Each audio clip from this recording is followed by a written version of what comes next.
Hi, chat. How are you doing? Laken Riley, yeah, we're a couple minutes late. We got to get going on this so we can make sure we're done by 9 so we can get ready for the 9 o'clock show, guys. Remember the Laken Riley trial. Laken Riley was a Georgia co-ed who got murdered by Jose Ibarra. So here we go. It is time to rock and roll. Robin is a new member here. Thank you, Robin. And Suki loves her nose ring tawdry. It's a new member here. Both thank you guys very much. I appreciate it. Yeah, you're late. Your mom was late. That's why you're here. Is it going to finish today? Yep, it'll finish. Please don't watch the victim impact statements. Well, we'll watch them. Sean will be fine. They took a long break. Good. David said made it. Snoop says nom nom nom sandwich break nom nom nom. No, we don't have time for a sandwich break chat. Brim says your time zone stupid. You're stupid. You know the time zone store call. It says running out of you in your stupid time zone. So here we go, chat. Let's go. Let's get to this. For some reason, this is the way Long Crime is set up. It goes right into this guy that we ended on yesterday, but we don't see the beginning of court, which I think is just an oversight on their part. So here we go, chat. Here we go. Requires you to do that. I'm going to ask that you pause before you answer the question so that the attorneys can take it up with the judge at the bench. All right? Yes, ma'am. All right. We talked last time you were on the stand. We're not going to repeat any of that, but you told us, well, let me put it a different way. At some point, did you receive information from federal inmates about a statement that Diego had made? Yes, ma'am. And did you investigate that? I did. And were all the were additional inmates, including Diego's cellmate, interviewed about that statement? Yes, ma'am. And were any of the other inmates that you talked to, were any of them able to corroborate that statement? No, ma'am. And in the statement that Diego allegedly made to a federal inmate, did Diego confess to killing Laken Riley? No, ma'am. Did Diego say he killed Laken Riley? No, ma'am. Did you also know that the inmates at that particular federal facility are issued tablets? Yes, ma'am. And what's a tablet?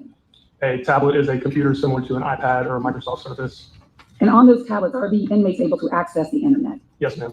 And the particular indictment in this case, in the case of Laken Riley, does it mention the weapon that was used to kill Laken Riley in the actual indictment? Yes, it does. And how does it do that?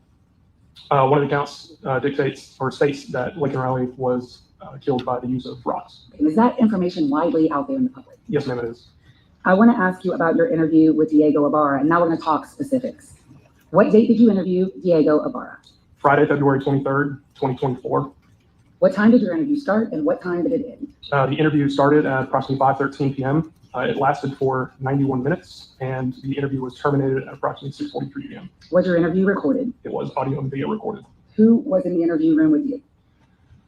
Special Agent Ashley Isaacson, also of the Georgia Bureau of Investigation, and Immigration and Customs Enforcement and Removal Operations Officer, otherwise known as ERO, Officer Wagner Machado. Officer Machado acted as a translator from Spanish to English and English to Spanish.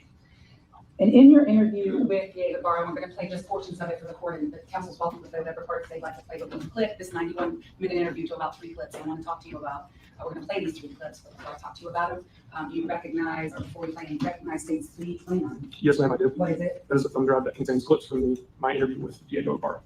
And State 329 and request permission to publish. No objection. 329 submitted.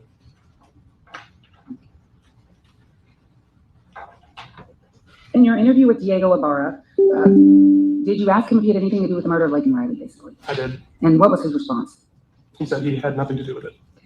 And does he tell you where he was at the time that she was murdered? You asked him that. Yes, I do. And what is his response to you? His response that he was sleeping in bed.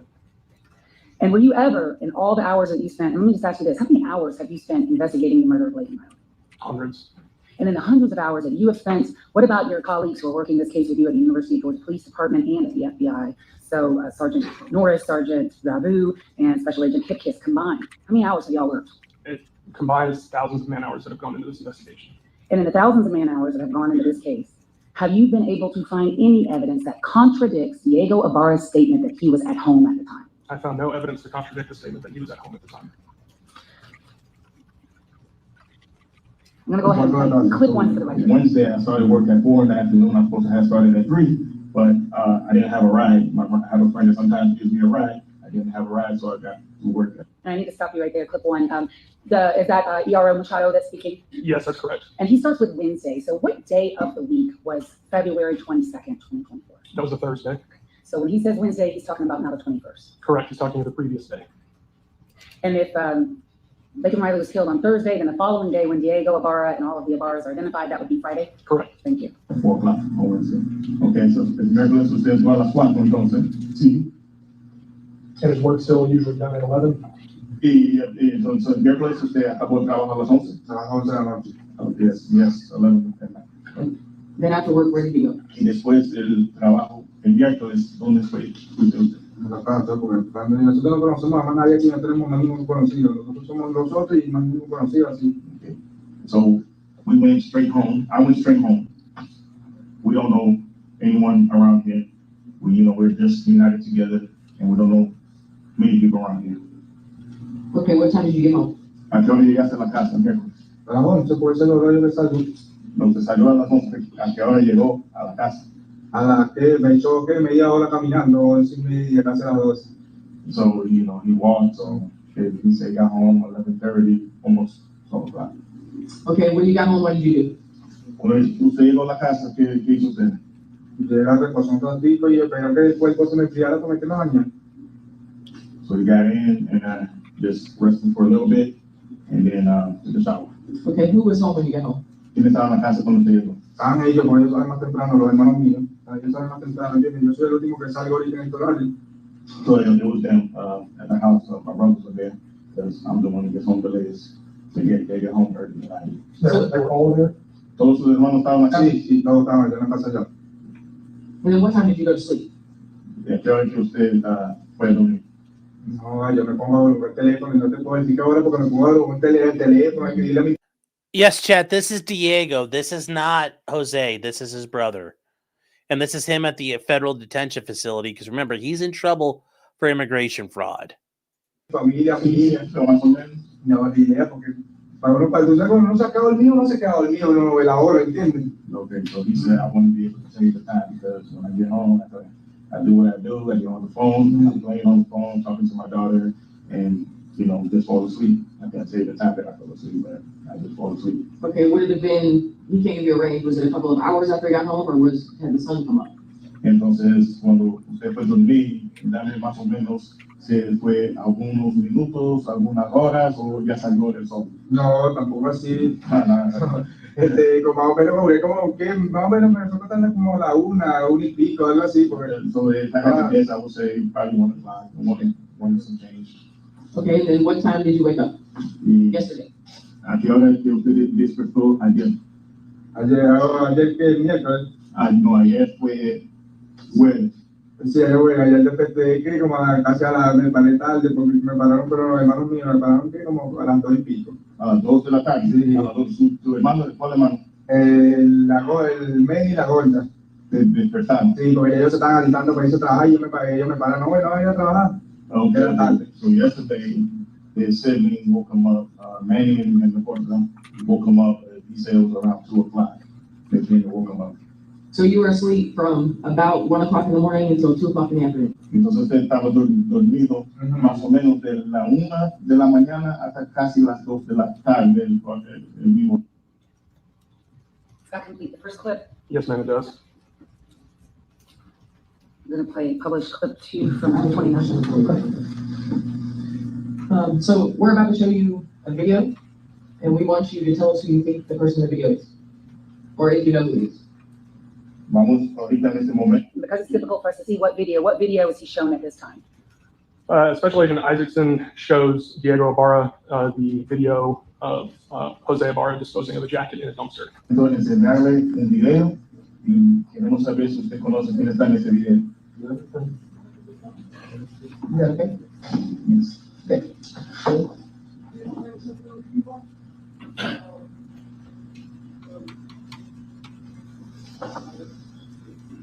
Do you know where this is? ¿Sabe dónde es eso? Yes, it's very ironic, Lord Vader. ¿Quién es eso? Ese es mi hermano, veníamos, nosotros estamos los juntos ese día. That's me and my brother, we were both together that day. Okay, there's only one person in the video, so who is that? En el video solamente tiene una persona, ¿quién es? Is that you or your brother? Sí. ¿Es usted o es I su slept hermano? like 12 hours before. It's him. Him? No, this is his brother, sorry, on my name, his brother. Okay, I'm gonna rewind it and let him watch it again. Usted va a ver otra vez. And where is this? No es eso. Ese no es el basurero donde nosotros vivimos. It's in the trash can or the back over there by where we live. No, ese está pegado, no está. He said he wanted. Yes, I did. Just give it a second. Dame un segundo. You'll still see him walk. Is that his hat? Esta gorra es su gorra. Sí. Yes, it's my hat. Okay, does he know what his brother is doing? ¿Sabe qué está haciendo su hermano? Yo me estaba botando la basura. Yo sé, ahí yo estaba botando la basura. Looks like he's throwing something in the trash. Okay. And how does he know this is Victor? ¿Cómo que usted sabe que es su hermano? Víctor. Porque ahí esa ropa yo se la vi a él. Because that's him in that clothes. Claro. Okay. Are these clothes that only Victor wears? Esa es la ropa que usa Víctor. Nada más. Esa ropa que a veces estaba para su trabajo y todo. And that's the clothes that he wears to work and everything. Okay. And I'm gonna show him one more picture. Oh yeah, he's gonna show him one more video. I got one more video for you to look at. Otro video para ustedes, mira. I'm gonna let you watch it, then I'll ask some questions. Usted va a ver el video, después va a hacer algunas preguntas.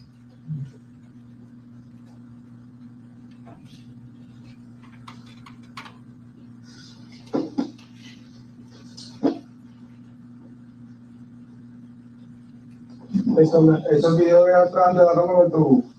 What video now are you showing at this point at 6:19? I'm showing Diego Ibarra the video of Jose Ibarra at the bus stop near, or at Rogers Road near Building S. So this is a different video than the one you just showed. It is. The videos in the back where we take the bus. That's at the bus stop. Es en la parada de autobús? Yes. Can you tell who that person is? ¿Quién es esa persona? Ese video es hermano mío. Es my brother. Claro. Is Of it course. Sí, ya lo van a reconocer los hermanos. He said, of course, that's my brother Victor. I know how to recognize my brother Victor. So how does he know? ¿Cómo que sabe? Porque esa ropa es la misma, esa chaqueta es la que tienen en la cárcel. That's the jacket, that's the Sí, jacket he esa has es at la home. manilla, claro. Esa yo como mi hermano. And he has, That's my brother. he has a little bit of a mustache too. Does he know why he has gloves on? ¿Usted sabe por qué él está con guantes?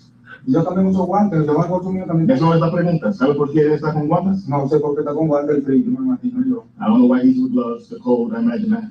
Does he sometimes bring gloves home from work, from the Chinese restaurant? Cuando está allá trabajando en el restaurante de él viene para casa con guantes, ¿sí o no? Sí. Yes. Describe the gloves that he uses to bring. Describe las guantes que trae para Eso es lo mismo que yo tengo metido en mi mochila, son esos. It's the same one that I put in my backpack, the same ones, yeah. This backpack that you can see Victor carrying, is that his bag or is that yours? Esta mochila ahí que está con Víctor, ahí es la mochila de Víctor, es suya. No, esa es la de él, esa no es la mochila mía la atrás. Is that your gray backpack or is that his? Esta mochila gris es tuya o Esa es su mochila. Yo la mía es así, pero yo la mía es de la espalda. He said, okay, mine is a backpack. I don't know what he's looking at there. He said that was not, but his is gray as well. That's a bag that kind of goes across your body. Sí, no de lado. La mochila que usted trae en De espalda. de espalda y de Víctor es que De lado. de lado. Víctor wears the backpack that goes across the body. I've seen Victor with that bag before. Usted ha visto Víctor con esta mochila antes. Sí, claro, la tiene en la casa. Yes, of course, he has it at home. Ahí tiene How often sus- does he carry it? Tiene sus cosas ahí metidas. ¿Qué tan pronto él trae esta mochila con él? No, él tiene que empezar con su mochila. Él lleva la mochila cuántas veces por día, por semana. Ahí tiene todo sus cosas, su cédula, todo su vaina, ¿entiendes? Su colonia, tiene todo ahí metido. Entonces él trae la mochila todos los días. Claro. Okay, so he with the bag every day. He carries all his personal items in the bag. Is that bag in the apartment right now? Esa mochila está en los En el apartamento que apartamentos. está en la casa. Yes, it's at home. Where? Donde? En el apartamento donde vivimos nosotros. In the apartment where we live. Where inside? Does Victor have a bedroom where he keeps that bag in? Él tiene un cuarto donde él deja Vivimos esta todos, mochila. un solo cuarto, nada más vivimos todos. We all stay in one room. Claro, One room claro. that we stay together. Dos camas, una de dormir la gorda y el otro medio mío, Giancarlo en un mueble y yo vi todo junto. ¿Cuántas camas entonces? Dos camas y un mueble, un mueble. Okay, so he's saying 2 beds And I think he's saying what's it called, futon, el mueble. Sí, con un sofá que se abre sobre la cama. Yeah. Okay, so he's saying like a futon and 2 beds. So if we walk in the front door, like guide us to where Victor's belongings would be. Entonces, entrando por la puerta de la frente, guíanos para donde, vámonos para la izquierda o derecha, cómo entramos, guíanos para llegar a esta mochila. La mochila en mano, ahí pueden entrar en la puerta y todas las cosas, nosotros no tenemos nada escondido porque no somos delincuentes, como le digo, ¿entiendes? Sí. Todo está en su sitio, no somos delincuentes para estar escondiendo nada, ¿entiendes? No, pero la mochila va a estar donde, ahí se Ahí de la está, puerta. sí, ahí tiene que estar montada donde duerme, donde dormir, si no está en la cama, tiene que estar ahí donde está toda mi ropa, donde está toda mi pertenencia. Ahí tiene que... Entonces, explícame, entrando por la puerta, ¿dónde va a estar esta mochila? Si no está en la cama, tiene que estar en la pertenencia donde yo tengo mi ropa doblada. No suya de Víctor. Que todos somos hermanos, mano, todos están juntos. Okay. So he said, coming in, if it's not right there on top of the bed, it's gonna be by their stuff where they keep their clothes next to the bed somewhere. Is that on the left? Or ¿Es the el right? lado izquierdo o derecho? De izquierda. Left.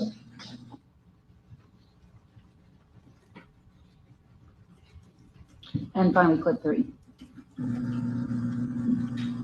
Would you be surprised that much of the evidence that we collected during our investigation points to Victor as the person that hurt the student? Va a quedar usted sorprendido. Si la evidencia que nosotros agarramos está indicando que Víctor lastimó a esta persona. Tienen que tener evidencia como que... Eso no que le pregunté. Va a estar sorprendido, ¿sí o no? Si usted dice que ¿Sí o- va a estar sorprendido, ¿sí o yo no no? puedo decir que sí porque no sé, yo no puedo decir que sí. Si yo voy a decir ahorita que su hermano Víctor Ajá. le lastimó la persona que estamos investigando. Quedaré sorprendido, quedaré sorprendido, quedaré Of course, I'm gonna sorprendido. be surprised. Of course, I'm gonna be surprised. Claro, pues tiene que tener evidencia, me We imagino. have to have evidence. Yes, we understand. Tenemos eso. But again, he doesn't know, you don't know anything about that, right? Pero otra vez, usted no sabe nada de eso. No sé nada de lo que está pasando ni nada, me quedo sorprendido porque me están investigando a mí también, me quedo sorprendido. I'm surprised that you're investigating me as well. I'm surprised. So- At no time in the past 12 to 24 hours did Victor tell you any information I heard in something. Entonces, en ninguna vez, ahorita de las 12 a 24 horas, has dicho, Víctor, que algo olvidó, que pasó algo. ¿Te pasó algo? Sí, No. no.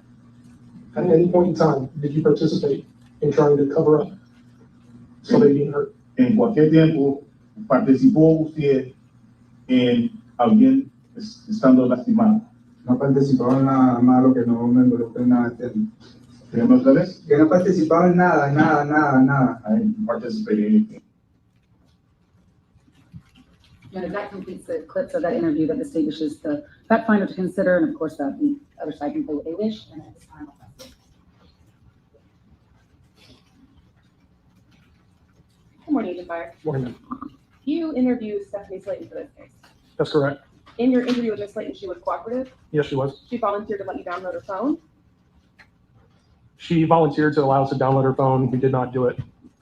And she expressed fear of speaking to you. Yes. She specifically was afraid of retaliation for her statements. Yes, Retaliation from Diego. that's correct.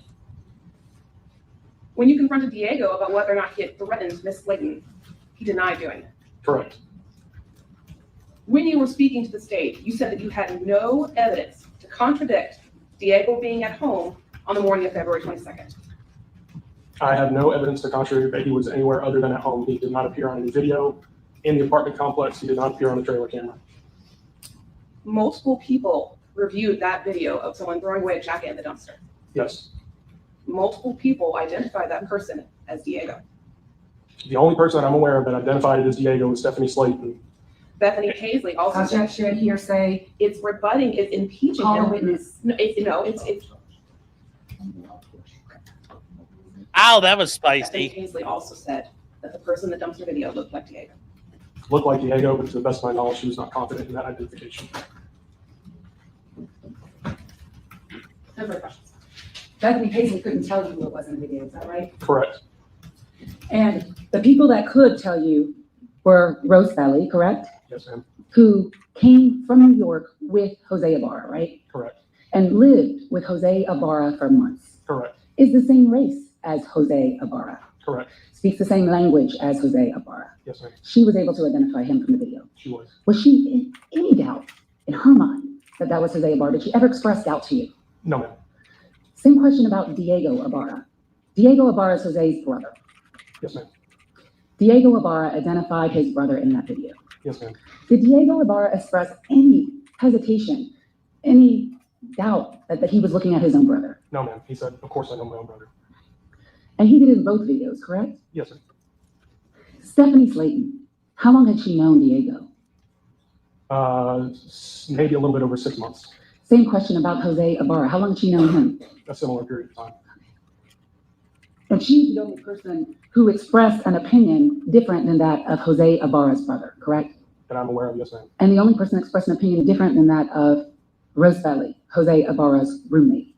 That I'm aware of, yes, ma'am. And in your investigation, Special Agent Beyer, is Diego's DNA underneath Laken Riley's fingernails? No, ma'am. Is Diego's DNA on the blue jacket that was found in the dumpster? No, ma'am. This is a closing argument. She's making this witness has to be.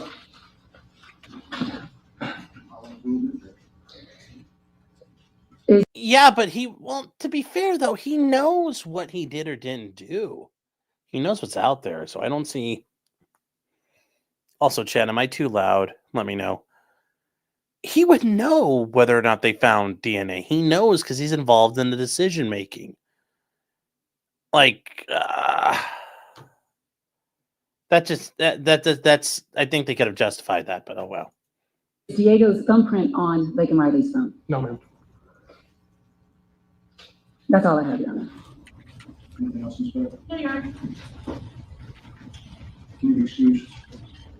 Yes, sir. No objection. Thank you, Judge.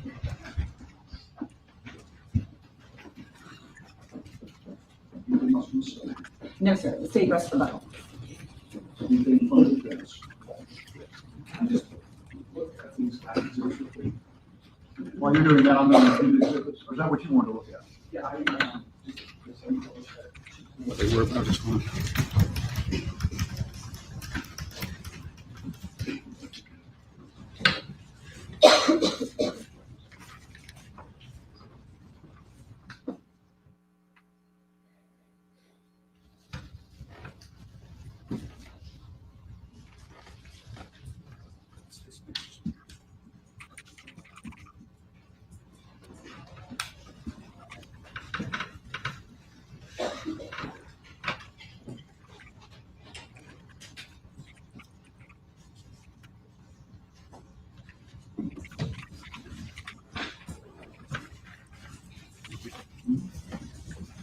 Give me a moment to look at these exhibits. Yes, sir.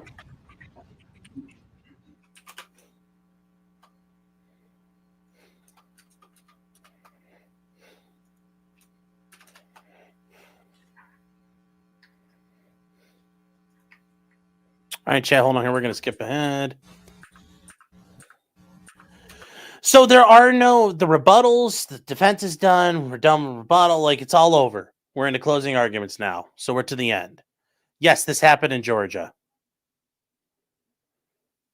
Yep, this is in Georgia. Yep, this happened at the University of Georgia, down in Athens, Georgia. So here we go. The state's going to do the closing arguments. Here we go.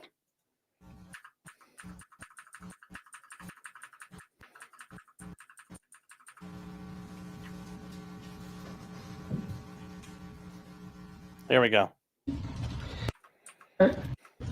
Counsel. Here we go. Your Honor, Laken Riley herself has given you all the evidence you need alone to find this man guilty of every single count in this indictment. And as I said in my opening, and what the evidence is shown in this case, is that she did fight. And it is a direct result of that fight that gives you all the physical evidence you need to convict him.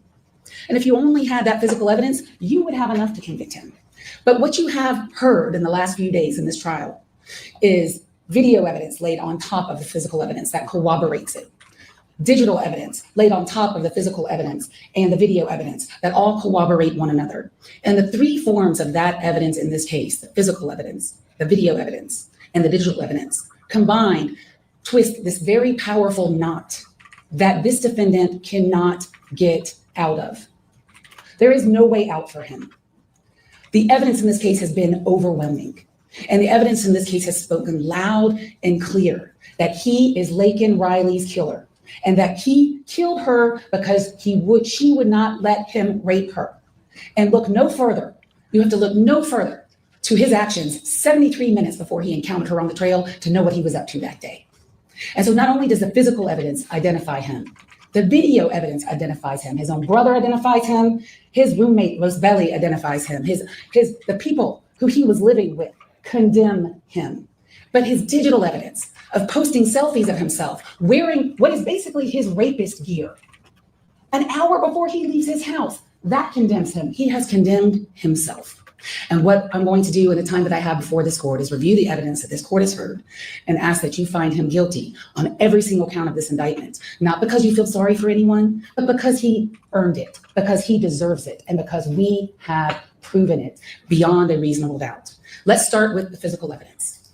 The defendant's DNA is under the right fingernails of Laken Riley, and it is only Laken and this defendant in that sample, and no one else. It was first done at True Allele, and because Argenis and this defendant are blood brothers, he couldn't be excluded under YSTR. And then it was Diego who could be excluded by YSTR because he has a genetic mutation. But True Allele, when looked further in at the sample, eliminated both Diego and Argenis. So the evidence in this case has been, and is, that it is only the defendant and Laken Riley underneath her right nails. And how did that happen? Because she, in her fight, marked him, scratched him. And the testimony from Ms. Hinkle yesterday, when asked, well, how do you get a person's DNA underneath your fingernails? One of the first things she says is scratches or bodily fluid. Casual contact is not enough, and wearing an item is not enough. And how do we know that? The black Adidas hat that we all see for our own eyes on Diego's head doesn't have his DNA on it. I mean, contact DNA isn't the magic bullet that everybody likes to pretend it is in front of the jury. But we know Diego was wearing that hat. You can see it for your own eyes. And I'm going to talk a lot more about that hat and why and how Diego was wearing that hat a little later. It is the defendant's thumbprint on Laken's phone. And this was from the Daubert hearing. This is all, first of all, the digital image of Special Agent Daniela Stewart. And that is a digital image 597, which is in evidence on one of the thumb drives. And the court heard the testimony that we adopted from the Daubert hearing. And I have here states 28 from the Daubert hearing of October 11th, where Sergeant Stewart of the ACC Police Department, who has been a latent print examiner since 1994, has looked at thousands of prints, compared that image that Special Agent Stewart took on the night of Laken Riley's murder when they finally found her phone after dark away from her body. And he compared it to the known fingerprints of Jose Ibarra, and he did it twice.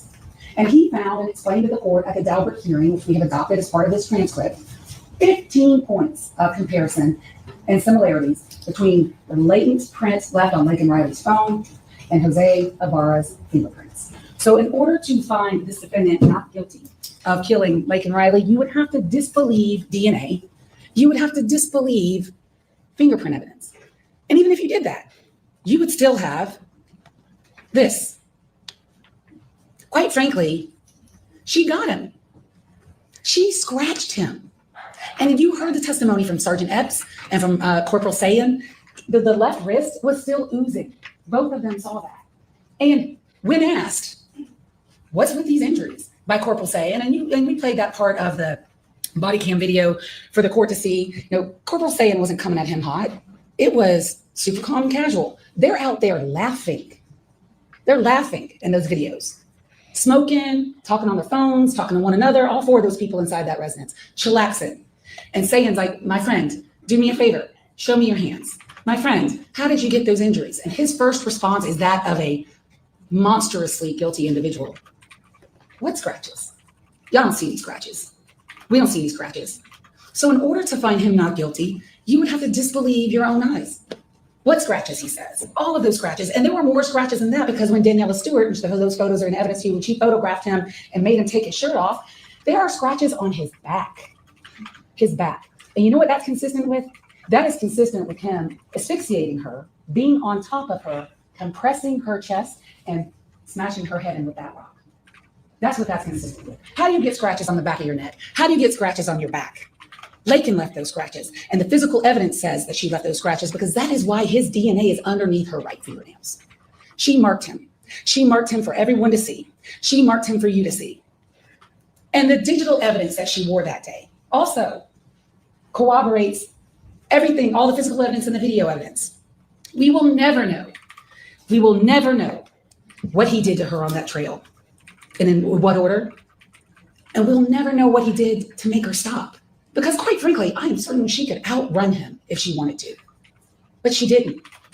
And he did something to her where she knew immediately she was in trouble. And how do we know that? From the Garmin and her phone. Simultaneously, if you put those two things together, which is what this graph is that you saw and that's in evidence, at 9:10 a.m.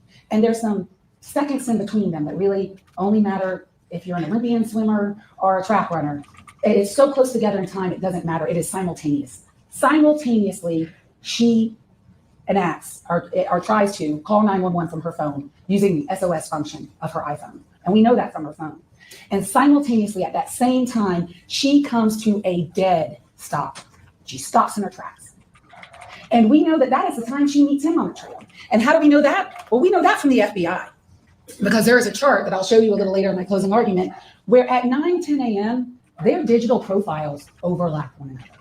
They have met in that woods. His from his tiny advanced data from his phone. And remember, the moment he enters the forest, his Wi-Fi is no longer active. And so there's no Rubin data from about 8:55 to about 9:40 a.m. And that is evidence of his guilt too. The fact that he's in that forest, that means he's in the forest. And we know he's in the forest because he has no Rubin data. And we know he's in the forest because his tiny advanced data puts him there. And they meet simultaneously, digitally, on that trail at about 9:10 a.m. And so something happened. And this is her Garmin watch. And we know there was a fight because the way that it looks, look at this, on the trail, she's still on the trail till about 9:14 a.m. And then her Garmin starts moving off the trail. And he takes her off that trail 65 feet, 64 feet and 11 inches to be exact, 65, close enough. And he does that for only one purpose. And that is to isolate her so that he can victimize her. And that is exactly what he did. But the true allele under her nails, as damning as it is, isn't all that you have. And you could put that aside and the fingerprint aside, although there's no reason to. On the jacket that he is seen throwing away about 12 minutes or 14 minutes after her heart stops beating. And it is no coincidence that he is in that forest until her heart stops beating at 9:28 a.m. And it isn't until around 9:40 that he emerges. He is with her that entire time. But about 14 minutes afterwards, he is seen on video dumping a jacket that you have here in evidence that you've seen a lot, so I'm not going to show it to you again, that has a mixture. And this is traditional DNA. This is not true allele. This is not probabilistic genotyping. This is traditional DNA, and it is a mixture between only two people, Laken Riley and this defendant. And it's no mistake that it is blood, a mixture of their blood on that jacket. And on that jacket also are 29 hairs that are consistent with Laken Riley that all have been not all of them, but several of them have been forcibly removed from her head. And they were wrapped around the button that you see in some of the photographs when Officer Davis testified the way that he saw it. And it is a rare day that as a prosecutor, we ever get such great evidence of tampering with evidence, but the defendant himself is on video, and here it is.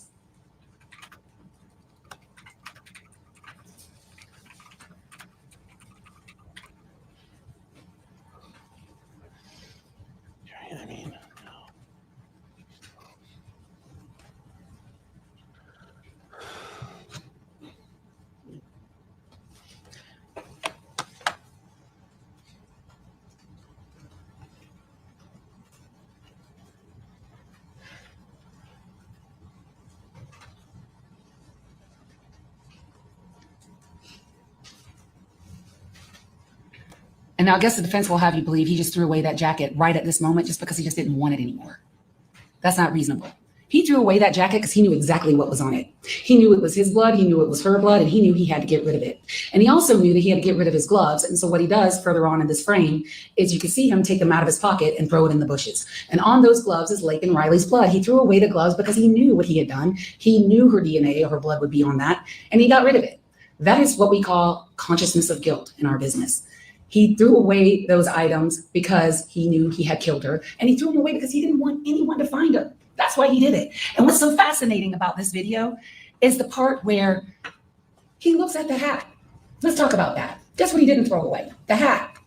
It's his brother's hat. Diego said it in the interview. That's my hat. He wears his own brother's hat to go kill someone. And he looks at it. Oh, no blood on that. He didn't see any blood on it, although there is some blood on it. Puts it back on his head. Doesn't throw that away. And then lets his own brother walk around with it the next day. And the fact is, if Diego had not been wearing that hat, we may have never caught these people. We may have never caught him. But Diego was wearing that hat. You think for 1 minute, Diego would have to be the dumbest killer on the face of the planet if he killed Laken Riley and was still wearing that hat around. Because what Laken Riley's killer did was he got rid of all the evidence. At least he thought he did. And that hat right there, he couldn't see her blood. And he gives it back to his brother. And luckily for all of us, his brother decides to wear that hat that next day. And we know his brother wasn't wearing the hat on that day because you got to see the video for yourself where Diego goes to work on the day of Laken Riley's killing. He's at work and he's wearing a completely different hat. And each day that we have of the videos of where he's going to work, he's wearing a completely different hat. So this defendant, this killer, gives a hat back to his own brother that he was wearing when he killed Laken Riley. And I have to take a moment. You know, the officers in this case have done a lot of things. They dived in the dumpsters. Daniela Stewart told you she was on her hands and knees on that crime scene, looking for rocks that were somewhere. Couldn't find any rocks around where Laken Riley was murdered. A lot of it, you know, Sergeant Timothy Johnson, whose testimony we adopted from the hearing in October, you know, just hitting the streets, looking for things. Zach Davis, dumpster diving. It was a combination of good police work and, quite frankly, just luck. We were lucky that Diego decided to wear that hat. And do you think for 1 minute if Diego had killed her, he would have put that hat on? No. And looking in the video that you see, and you saw slowed down versions of it, Diego has tattoos on the back of his neck. They are not in that video. Rosebelly herself, who knows both of these two, identified this defendant in that video. And if you're concerned about whether she's right about that, well, the FBI's digital profile of this defendant's device hovers over that dumpster at 9:40 a.m. It's him. And there is no doubt that it's him. Here is the FBI profile, digital profile from the Cascade of the defendant's device now over the dumpster. In the center of this is D1, 9:40 a.m. He's at the dumpster that we just saw him at, dumping bloody clothes. And how do we also know he's back at his apartment at that time? Because Special Agent Hipkiss, who extracted 1B7, said at 9:58 a.m., the device is plugged back in and charging, which means he's back home. But he's not done. And before I go on to the other videos, these are all the selfies of this defendant on his phone 1B7.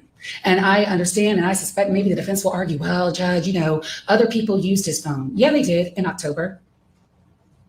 And the other months that they want to talk about are other two accounts. Wow. Diego has a Google account that has been accessed from 1B7. Both of those accounts that they talked about, one a Facebook, one a Google, I can't remember exactly, but there were two of them. You know, Rosebelly had one and Diego had one. One of the accounts was closed in January, and the other one, Rosebelly, was closed in February of February 12th of that year. So on the day in question, on February 22nd of 2024, there is zero evidence, no evidence that anyone other than this defendant was using that phone. And any attempt to argue that someone else was is just pure speculation, because the only activity on the phone prior to it leaving is him taking that selfie at 5:30 in the morning. That's it. There's no one texting, no one WhatsApping, no one calling in the time that he's out hunting and killing, because he's holding the phone and he's a little busy because he's looking for victims. He's looking for females. Nobody else is using that phone. And the FBI said, and the phone tracks his own video. You could put the video of him at the bus stop, which I'll show, and put it with the digital profile of the phone, and they track one another. So the videos and the digital profiles track one another. Chat, yeah, I saw Bob Casey conceded. Yep. Guys, my power is flickering right now. So get ready. We just got a ton of snow. So if my power goes out, we'll be right back. Just be prepared. Because he's holding the phone at the time. Also, I just want to say the argument he would be the dumbest criminal ever to wear murder stuff. There are a lot of dumb criminals who have done that before. So just that's not the best argument. That happens all the time. And this is what he does when he gets back. His phone is plugged in at 9:58 a.m., but he's not done destroying evidence. That shirt that he's seen wearing with the black and white pattern in the video, the dumpster video, a few minutes later when he comes out of his house at 10:21, he's changed. And now he's wearing the clothes that he's actually arrested in. This is him 10:21 a.m. and he's got a bag in his hand. I really wonder what's in that bag. Never found that bag. And he didn't want anyone to find that bag. And how do we know that? Because he's walking towards a dumpster. And Sergeant Norris said that that dumpster in that part of the apartment complex had been picked up about 45 minutes later that day. So they weren't able to get and see what was in that bag. And no one ever found what was in that bag. But you know what was also never found? The striped bag that he's wearing over his, that sling bag that he's wearing in both the dumpster video and in the bus stop video. That bag was never found, ever. And I suspect it's because it was in that bag that we just see. And here he is coming back 3 minutes later, and there is nothing in his hand. He's gotten rid of the rest of the evidence because that's what guilty people do. So the digital evidence that I have talked about, in summary, from Special Agent Jay Burney of the CAS team, it is his opinion that he left that house at 6:52 a.m. and that he returned around 9:50 a.m. And that there is no Reuben data on that phone from 8:55 to 9:40, which is consistent with him being in the forest. This is the slide from, and this is what summarized Special Agent Burney's testimony, that at the time at 9:10 a.m., so on this slide here, that was before the court, page 29 of his exhibit, at 9:09 a.m. to 9:12 a.m. is where on the trail, Laken Riley and this defendant meet digitally and in person. And so that is pretty much the evidence. DNA is there, his thumbprint is there, and he's on video dumping evidence associated with the crime shortly thereafter. I want to talk to you about the charges in the case, and this is usually when I would go on much longer with a jury, but I don't think there's a need to do that with this court. These are slides that I use in murder cases where I would close all the time in front of juries. Court is aware that in the state of Georgia, we have malice murder. The defendant is charged in count 1 of this indictment with malice murder. Malice can be proven in 2 ways, as you know, but we really don't even need to talk about implied malice in this case. This is express malice. Everything this defendant did to Laken Riley on that trail showed his intent to murder her. And what express malice is simply the intent to kill. And so what evidence is there that when he interacted with her on that trail and he drug her off that trail that he intended to kill her? Well, look no further than the evidence of the medical examiner in this case. He put huge holes in her head with a rock, and he did it more than once. And there could be no other reason to do that other than to silence her forever so that she could not call Sergeant Maxwell or anyone from the University of Georgia Police Department and report that he tried to rape her. Because guess who did call the police on him? Tejasvi. And we're going to talk about that count in the indictment. And he ran away after she confronted him at the door.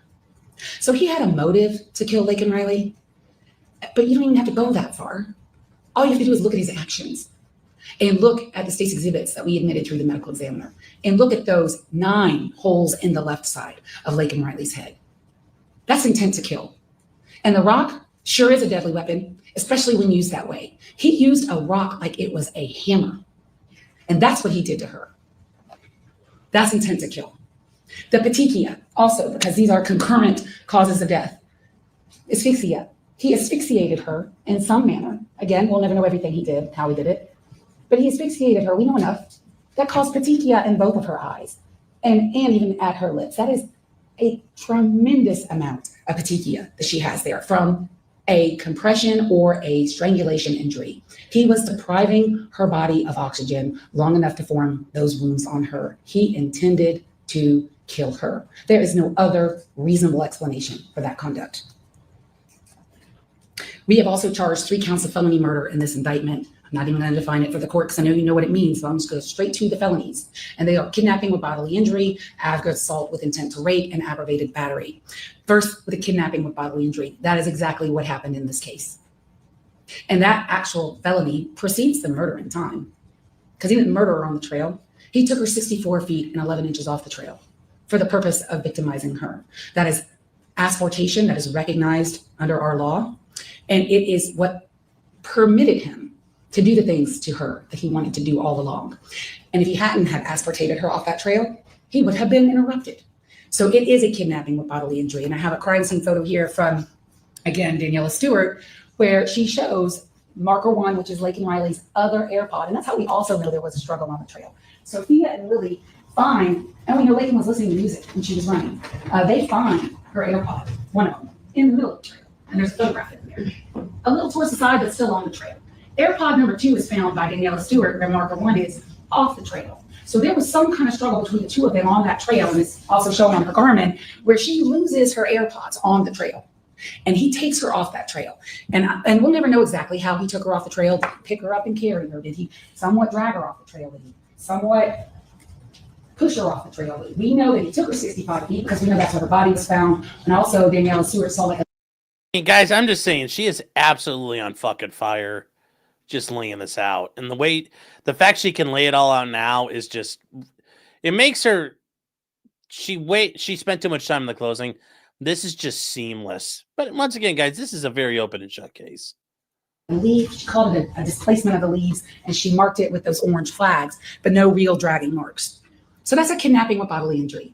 Taking her off that trail, and in the commission of that crime, he kills her. He is guilty of felony murder, with the underlying felony being kidnapping with bodily injury. It's not contested that she has bodily injury.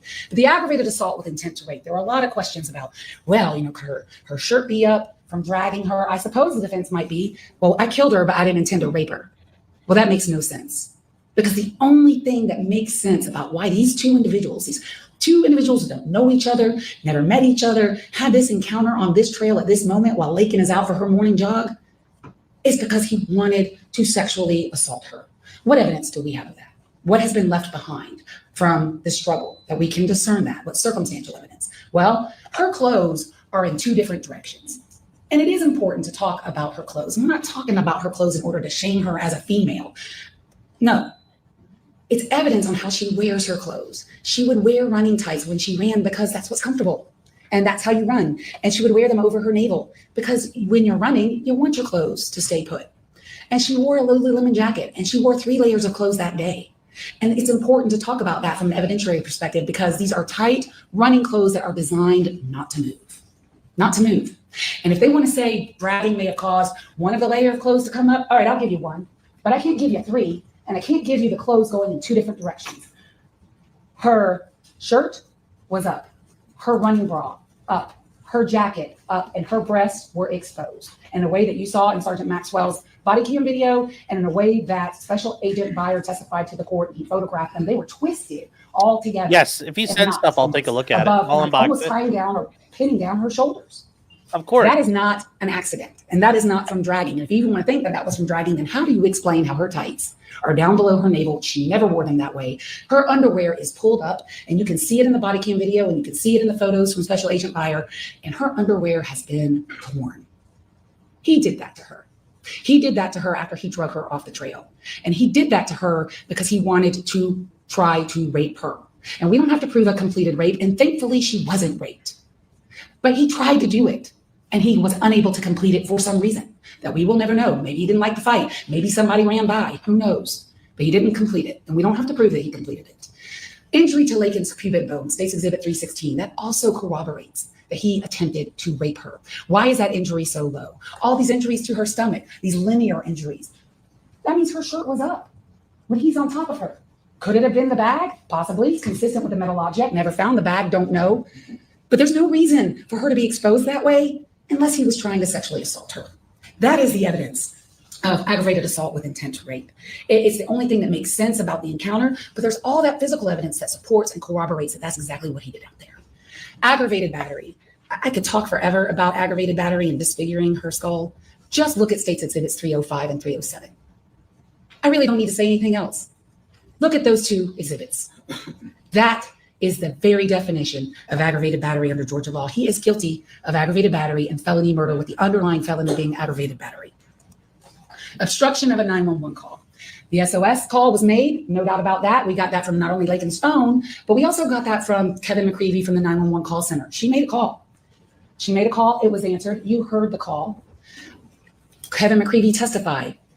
The caller hung up on the 911 center. That was his testimony. The 911 center called Laken back twice, and that you could see that in her phone.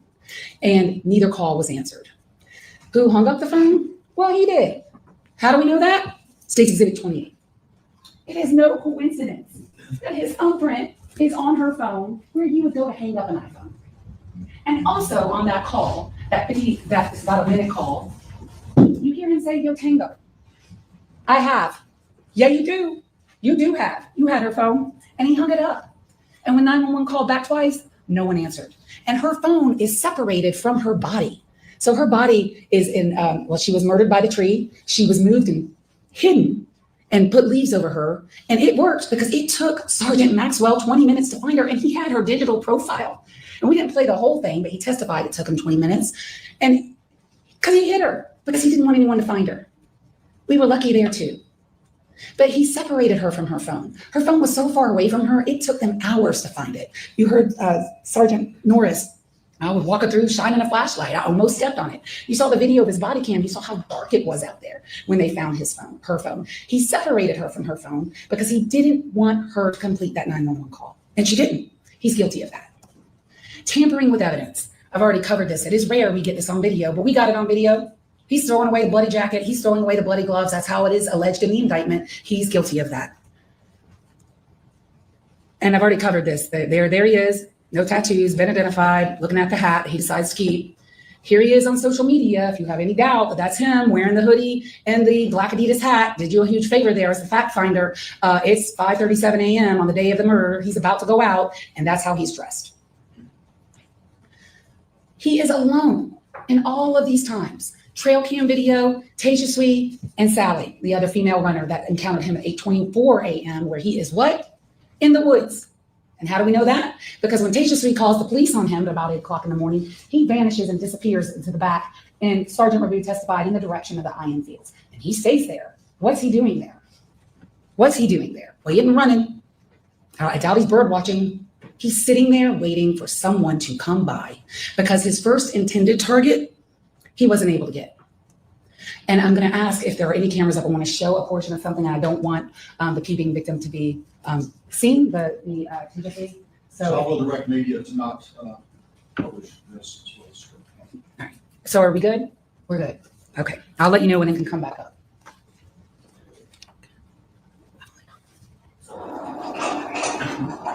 Hey, I'm sorry. Hey, can I come in or you already? So I'm just gonna get one thing over the radio. 6427, I believe it's gonna be the north facing at the end of the building. Hey, sir, you okay? Oh, gotcha. I understand it'll be a little bit scary. I'm just gonna be asking a couple questions, get some clarifying information, okay? I guarantee you he does. So you're taking a shower, correct? You heard something going on? Yeah, I heard like something was moving and I just heard someone from upstairs. And usually hear that. And then when I actually came out, I heard it coming from the door. Or you heard it coming from this door? Yes. Okay. So I went to see two people and then I saw actually someone was crouched up and then trying to I just open it. Okay. And then I thought it was just maintenance about opening, but I was quite a bit that by my personnel. Yeah. So, and then I said, excuse me. And as I said that, they tried to that door and I could see them knocking. Mm-hmm. And then they went away. And then after that, I tried to get the phone. Then when I was standing by the door, then I could see them peeping, trying to peep and take a look. Yeah, they're trying to look into that. So at no point do they ever enter your okay, good. In this frame, you can see, as some people would say, clear as a country mile to the back of Building S from Tejaswi's apartment. She absolutely saw him looking in her apartment. And when she said he was ducking, you can see that for yourself in the trail cam video. And the peeping Tom, and I'm gonna, okay, y'all can come back up now. Are we good? Okay. Is important as a charge. And you can see how scared she was and frightened in that video. She was unnerved about what happened to her. She's in the shower. And that's when he decides to try to open her door. Again, he had been outside her apartment for an hour. The testimony from Sergeant Rabu, and you saw this video yesterday, from GBI Cyber, he first appears on the trail at 6:52 a.m. according to that trail cam video. Guess what that coincides with? His digital profile from the FBI. His phone is moving at the exact same time that you see him on this video for the first time. And what this does is, it is a crime, and he is guilty of that crime, but it shows his state of mind. You watched the video yesterday. He's there for an hour. You see students kind of mulling around, some of them waiting for the bus, a lot of them on their phones. He is not pressed. He doesn't care. He talks to no one. He interacts with no one, and he keeps circling back and forth from Tejaswi's door to the back of her apartment, Tejaswi's door to the back of her apartment. And he does it 6 times. And he tries to open her door at least twice that we can see.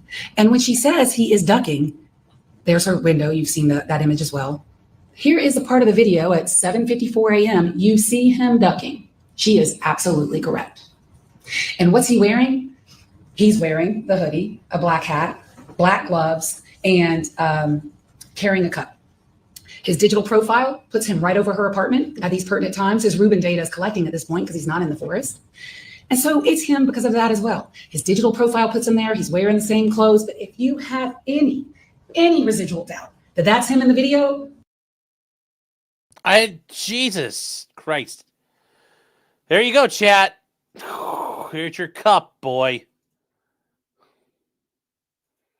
Whatever it was drinking, I hope it was worth it. Boom. His DNA is on the cup.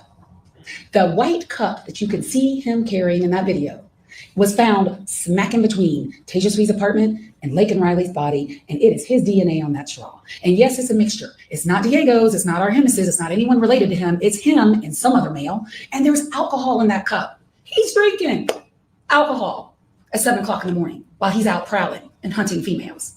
It's him. No doubt that it's him. And I want to talk about the gloves. Crime scene, chat. Because the gloves that he chose to wear that day, you heard from Alexander Coving of the crime lab. Luckily, again for us, they were cheap. They're not latex. They're some kind of polyethylene, like plastic gloves that tear easily, is what he said. That was his scientific testimony. And those gloves were torn. And you saw photographs of them where Katrina photographed them at the crime lab. And because those gloves were torn, he was able, and maybe they were not torn when he was holding the cup. Maybe they got torn when he's holding these rocks and murdering Laken Riley when she is fighting him. But at some point they were torn. And we know that because after they were covered in the bushes, they go to the crime lab and they are photographed and they are examined. And the first person who sees them at the crime lab is Valencia Johnson, and she says they were damaged. The second person who sees them is Katrina, and she photographs them. And you have the photographs and evidence to use. You can see for yourself that they were damaged. So what in the world is he doing outside a co-ed's apartment, wearing plastic kitchen gloves, a hoodie, covering up his face, and skulking around? He is trying to get her. And when he couldn't get her, he ran away into the forest, and he stayed there until he encountered Laken Riley about 73 minutes later. And then he did all of the things that we've already covered in the indictment. And I want to talk to you a little bit about circumstantial evidence, but not in a way that I would talk to a jury about it. There is no legal difference between circumstantial evidence and direct evidence. It's not bad. It's just different. And in this case, it is powerful. And it is layered upon layer upon layer. And there is no way out for him. He is guilty of everything in the indictment. I want to talk to you about the defense case. And this is actually something that a scientist said yesterday. It's amazing how trials are, how people say things and you never expect it. And they just have a life of I'd their be own. objecting about this trials. if I were them. Ashley Hinkle yesterday, I think it was on Cross. The absence of evidence is not evidence of absence. I couldn't say it better myself. I suppose their defense is Object. Diego. Object. Why That's are all we've been talking no. yeah, No. Why are you not objecting? You should be making an argument. What I did or didn't do should come out of your goddamn mouth. It's what you proved or didn't prove. You know what I think they're going to argue. No, you don't get to do that. You know what I'm going to argue on close. I'd be objecting, but whatever. because he's wearing the hat that they saw. But eventually, you know what the officers didn't do in this case? They did not turn a blind eye. They got Diego's phone, they got Diego's DNA, they interviewed Diego, and they followed it to its natural end. They looked through hundreds of hours of video. You saw the chart that Detective Norris put in on Friday of all the videos around the IM fields. There were multiple cameras. He and Sergeant Rabu and Special Agent Lucas Beyer, they watched hundreds and hundreds of hours of videos. Guess who's not anywhere near the IM fields at the time and on this day? Diego. He is nowhere to be found.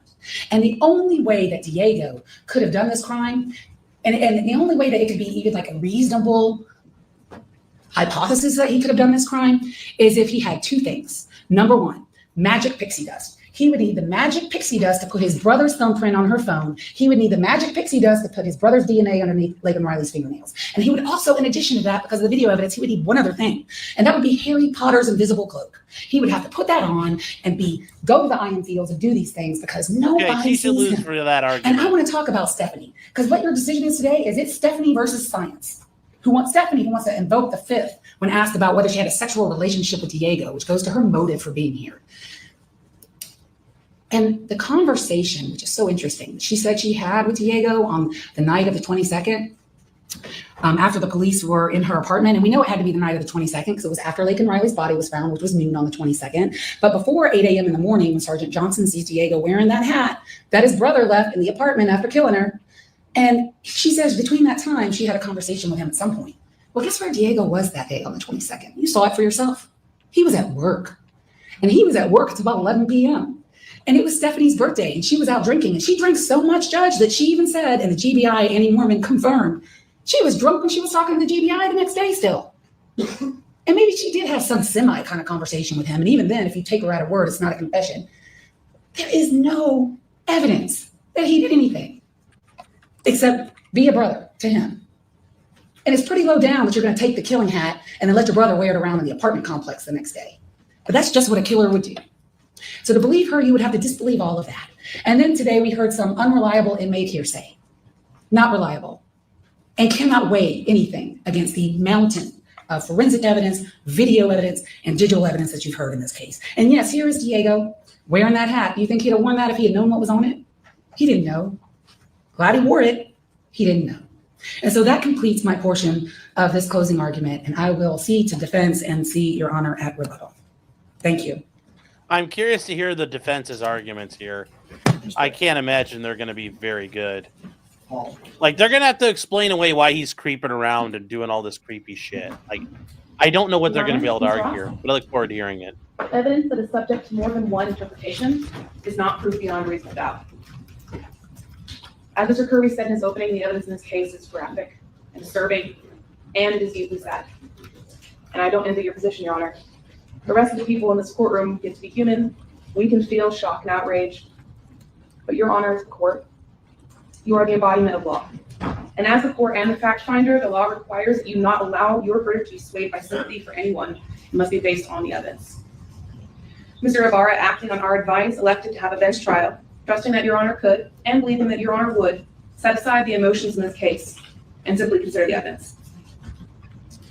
So I'm going to catalog for Your Honor why I think the facts and the evidence in this case should leave you with some reasonable doubt. Before I do, I want to touch on two legal principles. Your Honor is already familiar with them, but I do want to make my legal arguments clear for the record. The first legal principle is embodied in OCGA 2446. And that law requires that when the state's case is built on circumstantial evidence, they have a higher burden. They have to go one step beyond proving their case beyond a reasonable doubt. They also have to exclude, beyond a reasonable doubt, any other theory consistent with Mr. Ibarra's evidence. Instance.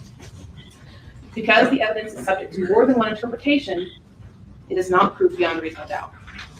And while the evidence in this case is voluminous, it is circumstantial. The second principle is the difference between a party to a crime and accessory after the fact. This principle is codified in OCGA 16-1050, and I would also direct Your Honor's attention to Purvis versus the state, Purvis, the P-U-R-V-I-S, that is 208 Georgia Ave 653. And that case basically explores the difference between proving that someone is involved in a crime while it is committed versus proving that someone is involved in the cover-up of a crime. The important difference, Your Honor, is that if the evidence shows that Mr. Ibarra was involved in the cover-up of the crime, but does not prove beyond a reasonable doubt that he was involved in the murder itself, Your Honor would be authorized to find him guilty on the tampering with the evidence charge, but not with the murder. So now I want to talk about the evidence that was presented. First, I'm going to discuss the reasonable doubt in the state's case that Mr. Ibarra was involved at all. Then I'm going to discuss two alternative theories that are consistent with the evidence that would show Mr. Ibarra is not guilty of the Malice Murder or the felony murders. And then finally, I want to discuss a few specific elements of a few crimes and the evidence we've heard on those. The state bases its case in chief on some categories of evidence. There's DNA, there's a fingerprint. They talked about the digital evidence and surveillance footage. There is reasonable doubt in each of those pieces of evidence. I'll start with the DNA. There is doubt based on what was tested and doubt based on what was not tested. When Ashley Hinkle was on the stand testifying, and Mr. Kirby was cross-examining her. She talked about the limits of her science. She talked about the fact that some of the factors involved in testing for DNA are controlled by humans, and some are run through a program. She decides how many people's DNA is on an object, and then asks True Allele software to compute from that number of people the likelihood of whose DNA that is. Her decision impacts how the test is run. She told you that there is an element of randomness in True Allele, and that if they run the same test multiple times, different probabilities will come out. And that's what happened in this case. Your Honor should be skeptical of the DNA evidence also because of something that Ms. Ross talked about. A hat that we know for certain was on Diego. A hat that we know for certain was his hat that he claimed. Nothing on that hat tested positive for his DNA, which goes to show that even if someone is wearing clothes, touching clothes, owning clothes, DNA is not always going to show up when the lab tests it. People in court wore gloves when they handled this evidence because they were afraid of cross-contamination. They were afraid that their touch would impact the reliability of future DNA tests. When you look at the apartment from which these clothes were taken, that is a lab tech's nightmare. There are clothes everywhere piled together. It's 5 people living in one room. And the state's theory is that they shared clothes. Of course their DNA is going to be on each other's clothes. It's more than possible that one brother's DNA would get on another brother's clothes. In fact, it's probable. And who would have had the most cross-contamination? Diego and Jose, because they shared a bed and they shared clothes. When it comes to True Allele, I do believe our argument is hampered by not having experts, but there are clearly flaws with that testing system. One of the tests that they ran for the evidence in this case came back to a retired GBA agent who was not involved with the testing of the case and was not in any way could have had their DNA on that object. There's also doubt based on what was not tested for DNA. There was a bloody thumbprint on Laken Riley's phone that they believe was placed there by the killer. And they chose, rather than swabbing that for DNA, they chose the less reliable scientific method of fingerprint evidence. There were no swabs tested of the phone, even though Saunders testified that they did take swabs. There were no swabs tested from Laken's neck and torso. But perhaps the most important is that they swabbed Jose Ibarra's hands and his fingernails. And their theory is that his gloves ripped enough for him to leave a fingerprint on a phone. That rip would have allowed him also to have contact with Laken Riley's body. And then if they had tested the swabs on his fingerprints, we could have seen if Laken Riley's DNA showed up on his hands. But they did not. They don't get to cite a name of a guy we don't know, James Sebastian, and call it a day. They should have provided some reason why they didn't test these swabs, and they gave Your Honor none. They also didn't test any of the gloves found in Diego's bag. They had a visual examination, but we know from the state's own evidence that that's not enough. Katrina Ostapovich testified that she has to use a special light to see blood on objects. She called that light an ALS and compared it to a black light, because blood is not always visible to the naked human eye. So Saunders' visual examination of the gloves in Diego's bags should not persuade Your Honor beyond a reasonable doubt that they did not have blood on them. The fingerprint evidence in this case is also questionable. At the Daubert hearing, Tim Stewart testified about the APHIS database, and that is a federal database that stores any fingerprints deemed valid enough for comparison taken by federal agents. There are hundreds of thousands of people in that database. And Tim Stewart, before he did his own comparison, ran the latent fingerprint from the phone through that database. And there was no match to Jose Ibarra. He wasn't even in the 120 possible candidates that APHIS populated for Tim Stewart. I want to also speak briefly about confirmation bias. When we were speaking to the medical examiner, she talked about how when she looks at the case, there's information already populated in the system that she doesn't generate. The case number and the involved parties. And the involved parties in this case are telegraphed to the scientists at GBI as to how the state wants the evidence to come out. The information said subject Jose Ibarra and elimination Diego and Argenis Ibarra. And unfortunately, when you're testing for DNA and you know ahead of time the result you're supposed to get, that colors the process and weakens the scientific reliability of those DNA tests.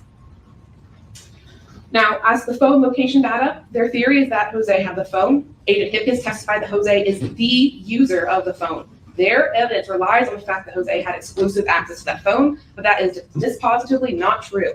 Norris testified that other individuals were communicating with other members of someone using that phone in October.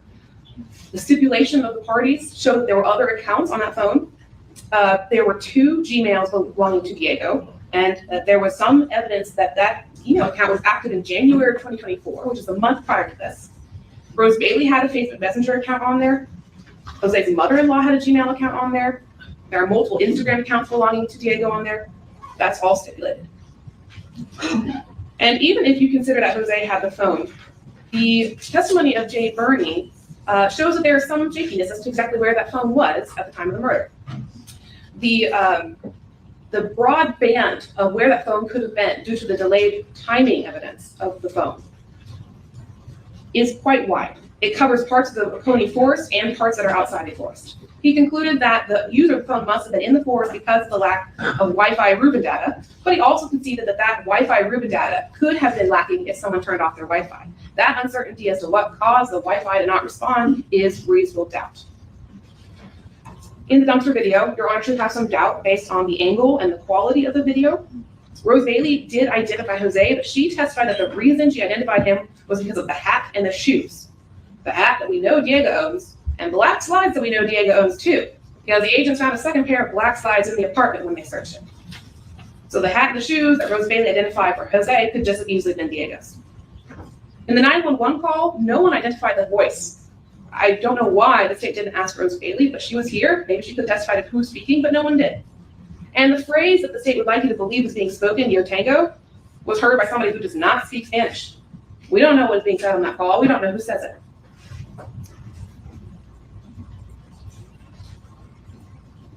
There is an alternative theory in this case that makes sense of some of the discrepancies in the state's case. Jose was short, he was chubby, he was, according to the state, wearing slides the morning of February 22nd. I agree with the state that Laken Riley was physically fit, she was fast, she could have outrun him. But there's another suspect in this case who was taller, who was more physically fit, who was wearing sneakers on the day of the murder, and that is Jose Ibarra. We know from the dumpster video that the person throwing away the jacket is tall, because Officer Zach Davis testified the slot into which the jacket was thrown was about 6 feet high. The person in the video didn't have any trouble, it was parallel to their head or just above it reaching that slot. That suggests someone that's taller than Jose Ibarra. We also know from Joseph Clementi that there was a second person out wearing dark clothing, not a runner, on the day of the murder. He testified that between 9:46 and 9:48, he saw somebody who was skinny, wearing dark clothing, wandering around intramural fields, and was about 6'9" or taller. That description matches Diego to a T. And we know it can't be the same person in the dumpster video because it happens at the same time. The dumpster video is at 9:44. Clementi is pretty certain about his timeline because he's tracking his position using a running app on his phone. Other evidence that suggests Diego is the one who killed Laken Riley is, of course, that the fact he was wearing a hat with Laken Riley's blood on February 23rd. According to the state, you can see blood on black clothes, so Diego, when he's choosing hats that morning, should have been able to see that the hat was bloody. But more importantly, Officer Epps testified that he observed dirt on the brim of the hat. Tim Johnson testified that he observed dirt on the brim of the hat. There is no way Diego put on that hat without noticing something was strange about it. And the reason he put it on, without questioning why it's got dirt and blood all over it, is because he already knew that it was there. The state would like to say that Diego would have to be the dumbest killer in the world to put it on, but unfortunately for the state, that's exactly what the person in the dumpster video does. After he examines the hat, he puts it back on. So if their theory is that's Jose, or that's Diego, either way, the killer put the hat back on his head after having been committed in a murder. So that argument does not hold water.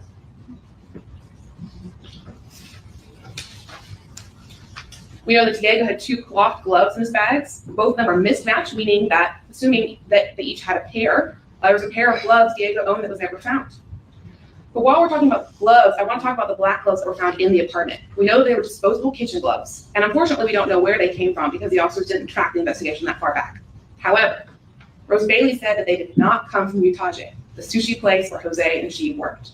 They did not come from the place that Jose Ibarra had access to. What we cannot rule out is the Bolton Dining Commons, the UGA dining facility where Diego worked. Why is that important? Because bringing the gloves home shows a step of premeditation. Who had access to do that? Diego. Why would he do that? Because he was planning to use the black gloves at some point. And speaking of gloves, why are there 3 of them found in the bushes? Jose has 2 hands, like everybody else, but there are 3 gloves, and they test all 3 and found presumptive blood on all 3 of them. What that suggests is that there were multiple pairs of hands wearing those gloves. Now, they did enter video evidence of Diego clocking in at work, but that video is not an alibi for Diego because his commute to work was only 10 minutes, and his clock in time on February 22nd is 3:57, which is 6 hours after the murder.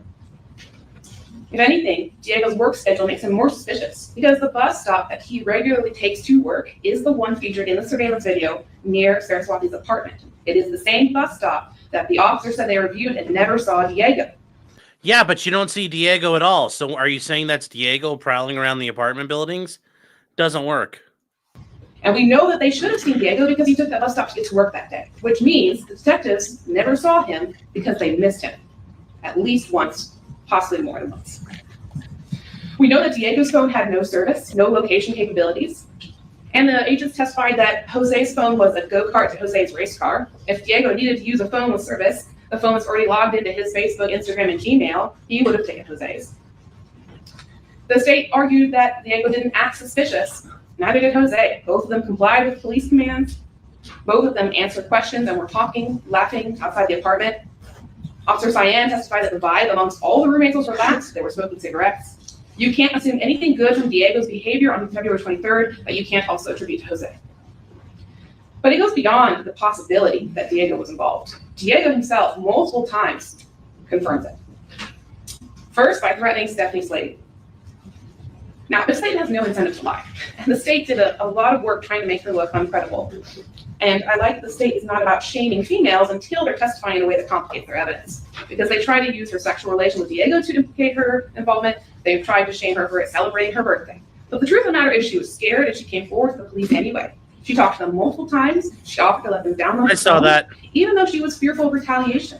Those are not the actions of someone who is making something up. In the context of that conversation that Slayton was talking about, she tells Diego, I know you're in that area a lot. You must have seen something. You should tell the police.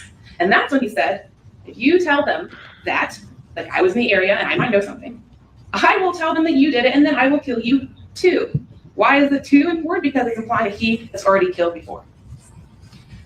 But Slayton is not the only one who has heard statements from Diego that implicate his involvement. Your Honor is aware that there are inmates who have heard Diego say that he was wearing the blue jacket on the day of the murder, that Jose threw it away in the dumpster, presumably for him. He told them that Jose didn't do it, and the police weren't looking carefully enough at the evidence. He put himself on the scene and told those inmates that he saw Laken Riley's body. Your Honor, it's obviously going to be thinking, well, how did Diego then not show up in the DNA evidence? He might have. We know that there were multiple male profiles on the straw. They said it couldn't be a blood relative because of the YSTR straw, but we know that Diego was not a YSTR comparison from the fingernails. So that could have been Diego on there. And as Ms. Hinkle said, the absence of Diego's evidence is not evidence of Diego's absence from this case. Some of the minor profiles on the gloves and the hat were not identified. And the true allele ratios that the state relies on said that the DNA was more likely to be Diego's than Arhandes'. Another theory of the case that is not excluded by the state's evidence is that Jose was an accomplice after the fact of the murder. Maybe it was him throwing away the jacket, as Diego said. Maybe he was covering up for his brother. Maybe one of the two men in the area went to the dumpster, and one went to the retainment pond at 946, which is where Joseph Clementi saw somebody standing. Maybe one of them dumped clothes in a dumpster behind the apartment, and maybe one dumped clothes in the woods, where Officer Krischer found clothes exactly in that area that were not tested because they didn't fit the simplistic narrative of the state. Maybe there were two men involved in covering up Laken Riley's body, which is why there were 3 gloves recovered in the bushes. 2 people wearing 2 gloves. And we just don't know what happened to the 4th. To explain why there are 2 rocks in this case. We know that Jose was looking for Diego on the morning of February 22nd, because Agent Hipkiss testified that at 2:30 in the morning, there's a missed call from Jose to Diego. So there is some evidence that he was looking for Diego. The Spanish phrase in the 911 call could be Yo Tango, but it could also be the name Diego. That could be Jose saying his brother's name. Under that theory, of course, Jose would be guilty of tampering, but that theory does not prove that he was present or involved in the murder of Laken Riley. I want to speak last about 2 specific charges, aggravated assault with intent to rape and the peeping Tom charge. Their basis for concluding that the aggravated assault with intent to rape was the state of the clothes and the markings on her body. But Maxwell, the officer who found Laken Riley, testified that the area where he found Laken had vines and thorns. He testified about those catching on his uniform as he walked around looking for her. And they also, so it could have been that she was cut up by the vegetation of the area. We know that she unfortunately was dragged at some point because the scene where the blood is separate from where her body was found. So the scratches could have come from her being dragged to another area. And we also know it's unlikely to have been the scratches of her assailant from the fingernails, if that assailant was Jose, because when Daniela Stewart went to take his fingernail clippings the day after the murder, they were too short to take any clippings without having cut into the quick and being very painful. So it's unlikely to have been Jose's fingernails that caused those scratches. We also know that she had bloody marks on her ankles that didn't correspond to the wound, which suggests that somebody with bloody hands grabbed her ankles and used that to move her. And that could explain how her clothes were pulled up in that dragging position. We know that there was a struggle. We know that Miss Riley fought. Somehow her clothes could have ended up twisted in that struggle. And lastly, the intent to rape is a very specific intent. It's not just an intent to sexually assault someone. It's not just an intent to look at someone. It's not just an intent to expose their breast. It has to be the intent to commit the legal definition of rape. And in this case, there's no evidence of trauma, according to Dr. DeMarco, of anything like that having happened or even attempted it. As far as the peeping Tom, the only part of the evidence I wanted to highlight for your honor at this point is that when Ms. Saraswati identified someone looking into her apartment, she said she never saw any part of his face, only the rim of his hat. So I think there's reasonable doubt that someone was actually able to look in. It may have just been the hat that was visible to Ms. Saraswati. Just one moment, your honor. Evidence that is subject to more than one interpretation is not proof beyond reasonable doubt. I would remind your honor that even if you think the alternative theories of the evidence are less likely, but they present any reasonable doubt, you would still be required to find Mr. Ibarra not guilty. We ask that your honor apply the exacting standard of the law to these facts and find Jose Ibarra not guilty. Thank you. Ross? So what we just heard really is magic pixie dust evidence. It is not reasonable. It is not supported by any evidence. If I was the judge, I would call both of them up and tell them they both need to chill the fuck out. Like, they don't need to be catty to each other like that. I don't like that. And it is desperate. And it is a combination of a break with reality and mischaracterization of the evidence. And I can just give you a few examples. They did not report, the GBI did not report that someone else's DNA from who used to work at the crime lab was in any of these items of evidence. That was not the testimony at all. The testimony is that they have a validation for true allele. And if any amount was a 4% contributor or falls below their threshold, those are not reliable results, which is how they compensate for the known error rate of true allele. The GBI will not report results below the known error rate of true allele. Every single result in this case that is before your honor is reliable, reproducible, and validated. That's why they reported it. If it were not those things, they would not have reported it. And then let me give you another example of the desperation. Well, the straw could be Diego's. No, it can't. It wasn't a YSTR result with the straw.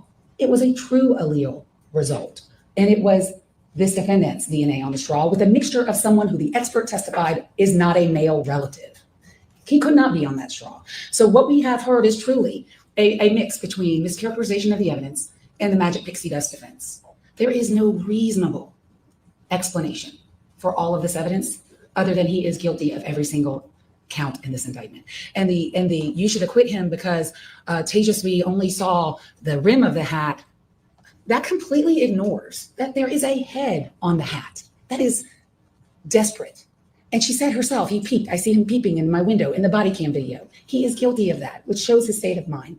And her aggravated assault intent to rape truly is what I thought it would be, which is he killed her, but he didn't try to rape her. Her underwear is torn. And I know your honor is an experienced jurist. There are multiple cases out there in the state of Georgia that disheveled clothing alone is enough to support a conviction for aggravated assault with intent to rape. But we have more than that because we have his motive 73 minutes before, and we have evidence of her clothes going in two separate directions. So those are, as my old trial partner used to say, just ink in the water. That's just to distract the court. The defendants, our evidence isn't based upon him having exclusive access to the phone. We never said that. She said that. What we have said is he had the phone that day, and there's no evidence to contradict that testimony. In order for you to find him not guilty, you would have to ignore all the evidence. They're saying, don't believe the DNA, it's not reliable. Don't believe the fingerprints, it's not reliable. And by the way, Tim Stewart covered in the the Albert fingerprint hearing that it is not unusual to not get an APHIS hit, but still do a hand-to-hand comparison and have a match. And his results, if you're at least bit skeptical about them, and you shouldn't be based on his experience and his training and the methodology and the board that he created and how he explained how he got there, were blind peer reviewed by another completely different examiner who came to the same conclusion. This is reliable evidence. It's reliable forensic evidence. And then they're like, oh, well, don't believe the digital evidence because you can't believe that either. There's no reason for you not to believe all the evidence in this case that's been put before you. And when you look at all of it together, it has only one reasonable explanation, is that he is guilty of everything in this indictment. And for the past week, Ms. Jackson and I have been fighting for Laken Riley every day in this courtroom. We're done. Our work is done. And we turn this case over to you to make a decision on all of this evidence in this case. And we are asking you in your decision to render a verdict that speaks the truth about what happened that day, on the 22nd day of February, 2024, when this man took the life of an innocent woman, just going about her business, living her best life for no reason. It's senseless. And only you can end it. We're asking you to find him guilty of every single count of this indictment, to bring justice to Laken, her family, her friends, Tejasvi, and your entire community here in Athens. Thank you.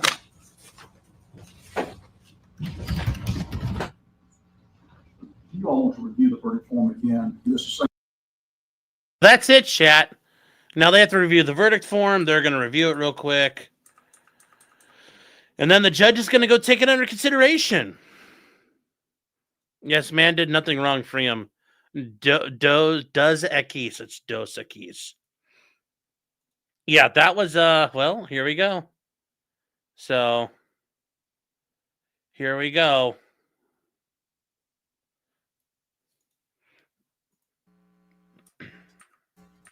Announce the verdict. I want to point out that typically my role in a trial, in a criminal trial, is to manage the process. And the fact finding is done by a jury. That wasn't the case in this trial. I managed the process, and I was also the finder of fact, and that is somewhat of a different role than we typically see. I'll tell you that you may have seen me. I make notes during the trial. I probably filled up 2 legal pads full of notes during the trial, but the closings I want to just listen. And that's what I did. But I wrote down 2 things in the closing. One was a statement by Ms. Ross that the evidence was overwhelming and powerful.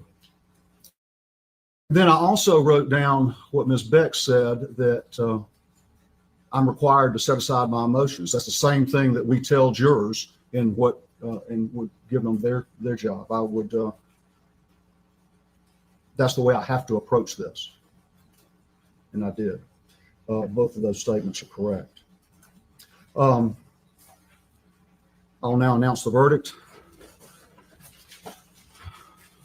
In the state of Georgia versus Jose Antonio Ibarra, case SU 24CR0323, count 1, malice murder. I find the defendant guilty. Count 2, felony murder. I find the defendant guilty. I mean, we knew. Count 3, felony murder. I find the defendant guilty. I mean, yeah, I told 2.0 this last night. I'm sure the judge went back long enough to take a shit and then come back with his verdict. He wasn't gone that long. Oh, Robin, don't tell me what you're going to send me. Let it be a surprise. I'm not looking. I just saw I sent Sean. I am not looking. I'm not looking. Don't tell me what you're sending me. It's got to be a surprise. Count 4, felony murder. I find the defendant guilty. Count 5, kidnapping with bodily injury. I find the defendant guilty. Yeah, that's Laken's family sobbing. Aggravated assault with intent to rape. I find the defendant guilty. Count 7, aggravated battery. I find the defendant guilty. Count 8. He doesn't care. Obstructing or hindering a 911 call. I find the defendant guilty. Count 9, tampering with evidence. I find the defendant guilty. Count 10, peeping Tom. I find it. Well, I think this is a good point. He understands what's going on. He probably understands English good enough. And yes, in Georgia, it is called peeping Tom. Like a voyeurism. They call it that in Ohio. It's called peeping Tom. Defendant guilty. I certainly will allow both sides to look at this if you want to do it. Yeah. The next step is sentencing. I'm prepared to go forward with that now, or if either side suggests that you need a few minutes, an hour break or something to do that, then I'll certainly do that as well. Consider that. Sure.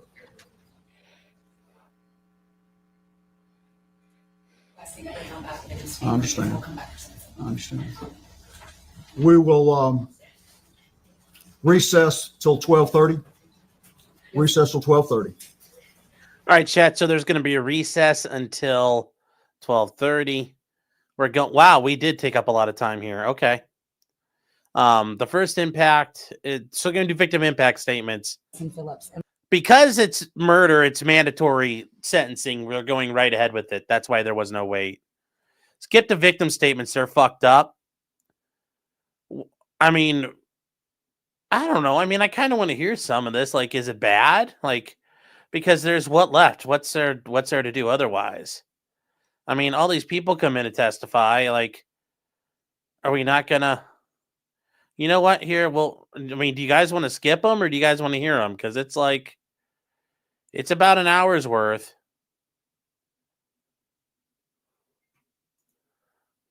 Yeah, I was gonna say they're never easy to listen to. So, yeah, why isn't he smiling? He gets to stay here forever. Like, it's great. Why don't Allison, John, and Lauren come on up together, the three of you? So before we just swear the witnesses for the statement, she's Laken's mom. Behind her is her husband and Laken's stepfather, John Phillips, and then their daughter.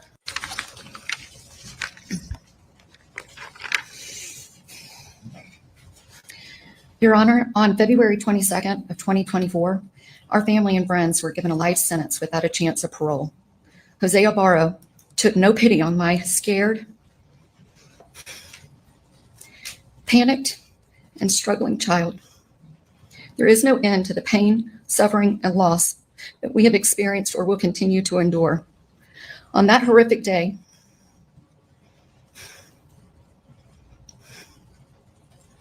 my precious daughter was attacked, beaten, and shown no mercy. She fought for her life and dignity and to save herself from being brutally raped. This sick, twisted, and evil coward showed no regard for Laken or human life. We are asking that same be done to him. Laken had a beautiful and bright future. She was smart, hardworking, kind, thoughtful, and most importantly, she was a child of God. She had a personal relationship with Jesus, and she loved being the hands and feet, his hands and feet in this world. She shared her love for our Lord with others through her mission trips, working with elderly at the nursing homes, and through her nursing career. Laken was an amazing friend, sister, niece, daughter, and granddaughter. Anyone who knew her knew about her loving heart. Laken's life was not the only life taken on that day that Jose Ibarra attacked her. The life of her family and friends was taken too. None of us will ever be the same. This monster took away our chances to see Laken graduate from nursing school. He took away our ability to meet our future son-in-law. He destroyed our chances of meeting our grandchildren. And he took my best friend.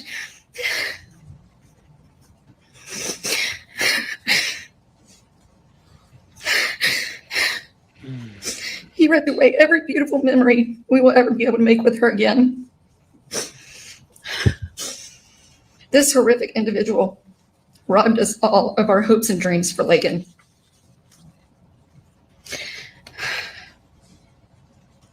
Your Honor, I'm asking you to please give Jose Ibarra the same thing he gave us when he made the choice to take Laken's life and destroy ours. He showed no mercy on Laken when she was begging for her life. There's no end to the pain and suffering that he inflicted on our family and our friends. I'm asking you to please give this monster life without any chance of parole so that he never gets the chance to hurt anyone else ever again.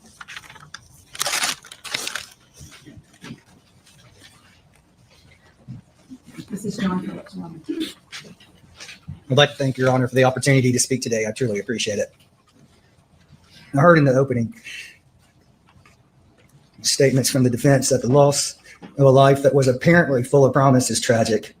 Well, I'm here today to let Your Honor and the entire world know that Laken's life was not apparently full of promise, but instead was abundantly and exceptionally full of promise, and was a shining beacon in the life of everyone that knew her, that ever came in contact with her.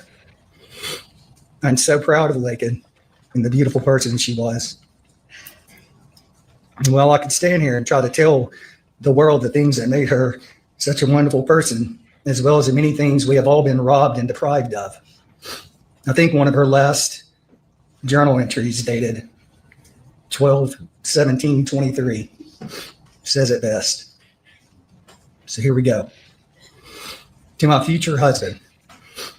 As silly as I feel writing this, my old small group leader once recommended it, so here I am. To my future husband, I want you to know that I'm thinking about you. I'm working every day to become the best wife I can be. By working through my current relationships to best prepare me for ours and our kids one day. I'm focusing on God and what He defines as a faithful Christian life, and so that I can best embody those characteristics. I pray that you know that it is with my full faith and trust in God that I know this relationship has been handcrafted by Him. I pray that we continue to glorify the Lord, prioritize Him in every aspect of our lives, and raise our family, our future family, to be God-fearing Christians as well. I pray God is the center of our relationship as it is a gift from Him. I thank Him for you before I even know you, and can't wait to love you in the best way I know how for the rest of our lives. I pray you know and feel the importance of my love and hopes for our relationship. No matter what challenges we face, I pray that our trust in God and love for one another overrules the obstacle. May our relationship last forever. Your future wife, Laken. That, Your Honor, was our beautiful Laken. That, Your Honor, is just a glimpse of what was tragically and brutally taken from her and us that day. The best daughter, sister, granddaughter, friend, and overall person that you could ever hope to meet.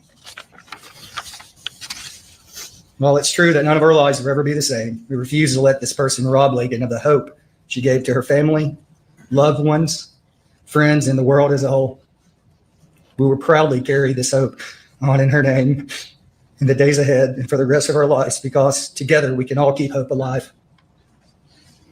So today, I plead with this court to protect the world from this truly evil person by sentencing him to prison for life without the possibility of parole for any reason, so that he can never have the opportunity to do this to anyone else ever again. Thank you, Your Honor.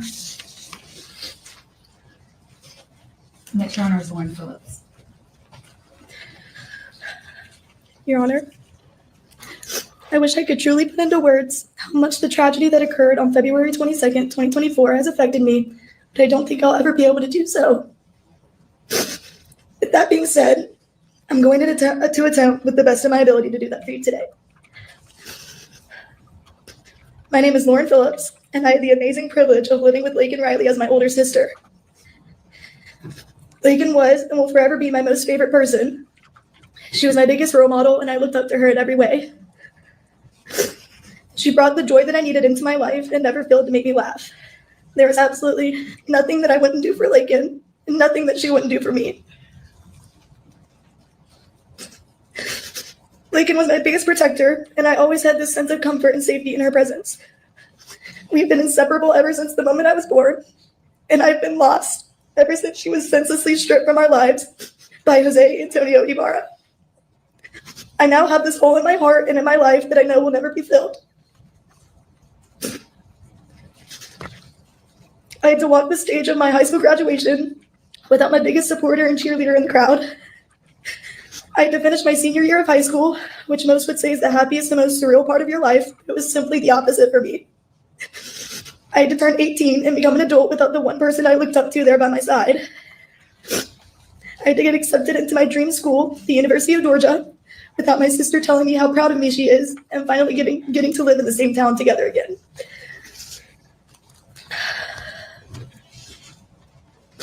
I now have the burden of dealing with the fact that my best friend and sister will never come home again. She'll never send me another daily good morning text, funny TikTok, or silly Snapchat. The true sense of joy I felt when she would randomly surprise me will never happen again. I will never get to hear her infectious laugh or see her light of a smile ever again. I now get to explain to people when they ask me if I have a sibling that Do you think Jose's sitting there saying, fuck all these gringos, I don't care, I can't understand you all the way? Because he kind of has that look on his face. He's like, fuck you gringos. I no longer have one, and not just because she passed away, but because she got brutally attacked and murdered. I cannot walk around my own college campus because I am terrified of people like Jose Ibarra. My parents will never be the same after losing their daughter in this tragic way. Seeing their heartbreak is excruciating. We were once a happy family of 4, and now there is an evident hole where her presence is forever felt. We're a broken family of 3, struggling to find out how to live this life through the silence and emptiness that her absence has left behind. The joy that she brought to our home has been completely replaced with grief, and we are just left holding the pieces of a life that will never feel whole again. She will not get to be at my wedding and next to me as my maid of honor. I get to deal with explaining to my future children what happened to their Aunt Laken and why they won't ever be able to get to feel her love or be spoiled by her. All of these experiences were and will be stripped of me against my will, and I now live in a constant state of fear, anger, and sadness. I think about how my sister saw exactly what was coming and had no way of preventing it. I think about how scared she must have been and how that man is the only one to truly witness that scene. I'm not sure why he did this to my Laken, and I know I will never understand. I've waited for him to have a reason, but as the details of this case have unfolded, I realize I'll never get any peace or closure. What Jose Ibarra did to my sister is almost unbearable to listen to. I am completely disgusted having to even look and be in the same room as him. That predator is inhumane and is the epitome of evil. I have no doubt in my mind that the monster sitting in this room with us today is the same monster that encountered my precious sister on February 22nd, 2024, where he proceeded to attack, assault, beat, murder, and attempt to rape her. Jose Antonio Ibarra has completely and utterly ruined my life, and I can only hope and pray that he receives a sentence that ruins his. Thank you.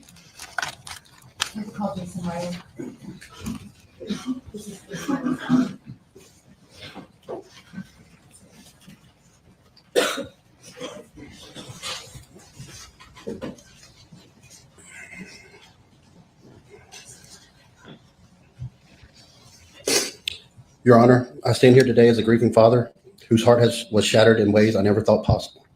My daughter, Laken Riley, was not just our child. She was the light of my life, the person who brought joy to every room she entered. And now that light has been extinguished forever, taken from us in the most senseless and violent way imaginable. The pain I feel is unexplainable. Every day I am reminded that my daughter is gone. I will never hear her laugh again, never see her smile, never hold her hand or feel her hug. She was taken from us, from her family, from her friends, from her future. Our world has been torn apart, and no matter what happens here today, nothing will ever bring her back. I am haunted by the thought of the fear she must have felt in those final moments, and it breaks my heart knowing that she suffered. I have to live with the fact that I could not protect her when she needed me the most. The pain of not being there, of not being able to stop what happened to her, is something I will never escape. My daughter had so many dreams, so many hopes for the future. She had worked so hard to become a nurse, to work with children and spread the love of God. She was a loving, kind, and intelligent young woman. She had so much to offer the world, and her life was taken from her far too soon. I will never get to see her achieve those dreams. The void that has been left is unmeasurable. The impact of her loss on our family is immeasurable.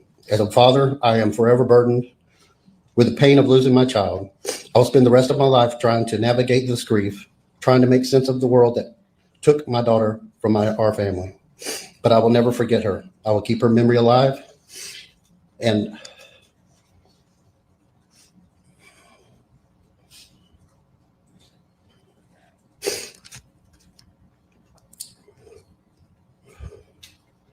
I hope justice is served for her, not only because I'm her father, but because she deserves it. I ask that you consider this life that was taken, the pain that has been caused, and the lasting effects of this tragedy on everyone who loved our amazing daughter, Laken Hope Riley. Thank you. Willie Steiner, Sophia Mavana, Connolly. Connolly's on the first row.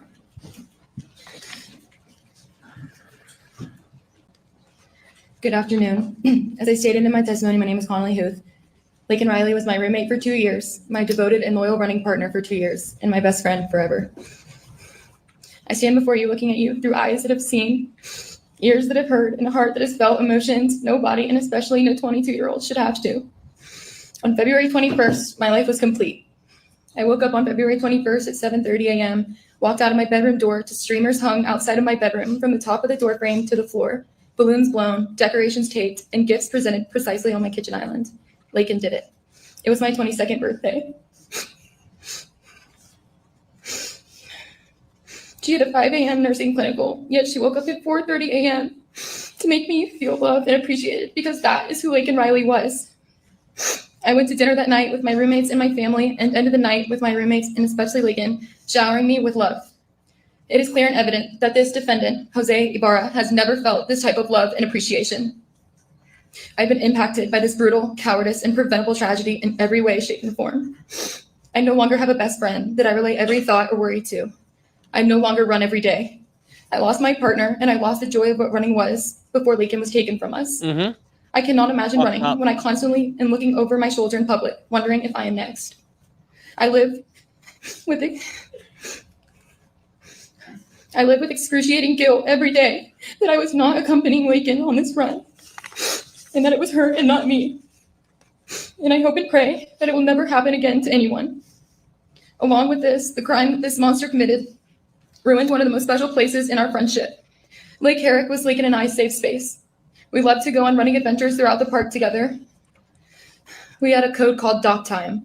Dock time consisted of either ending our runs or taking a calming walk to the dock at Lake Herrick.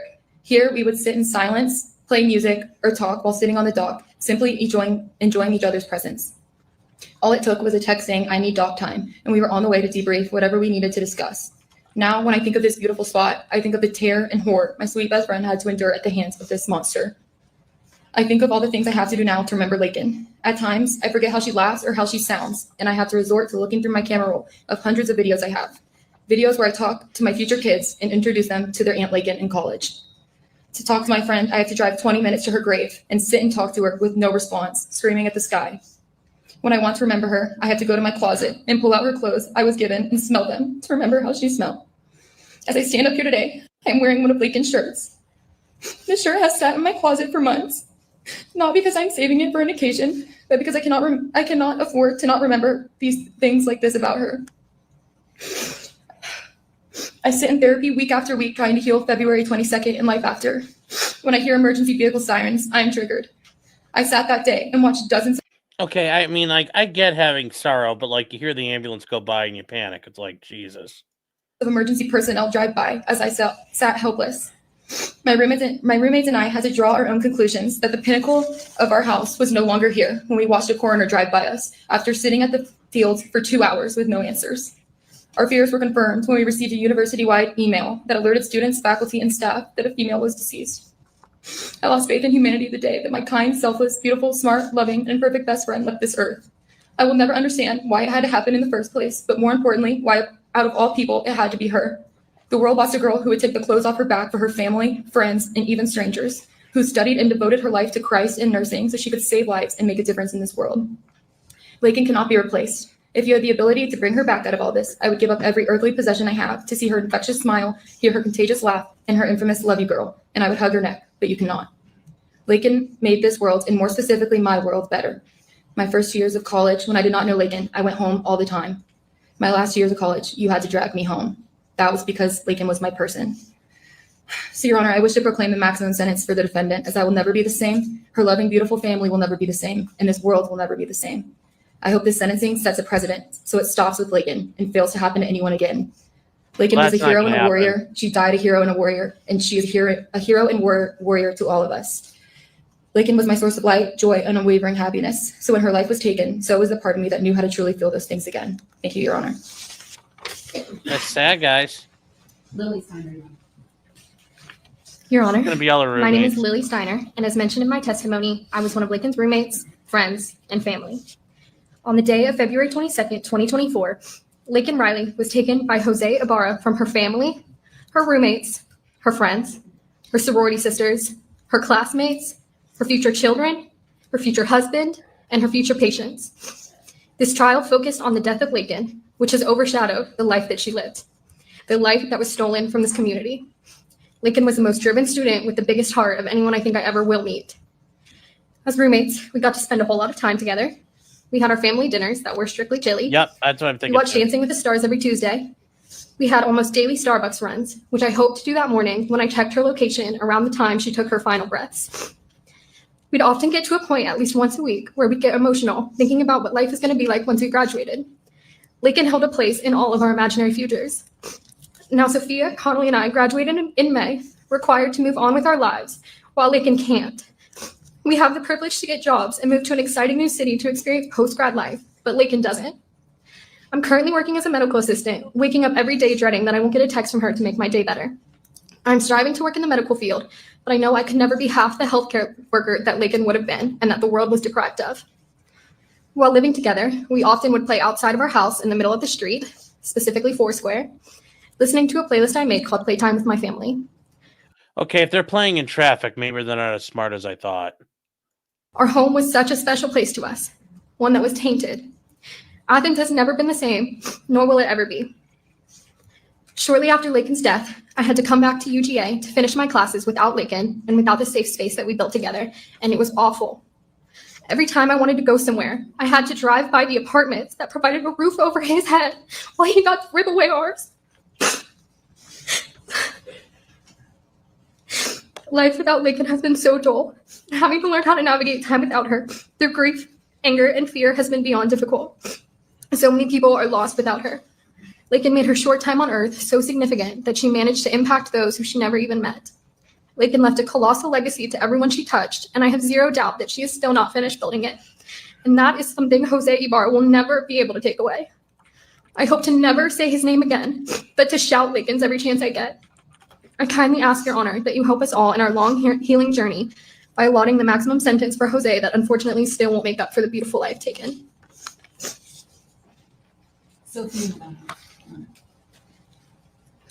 Your Honor, my name is Sophia Magana. I'm Laken Riley's roommate of 3 years.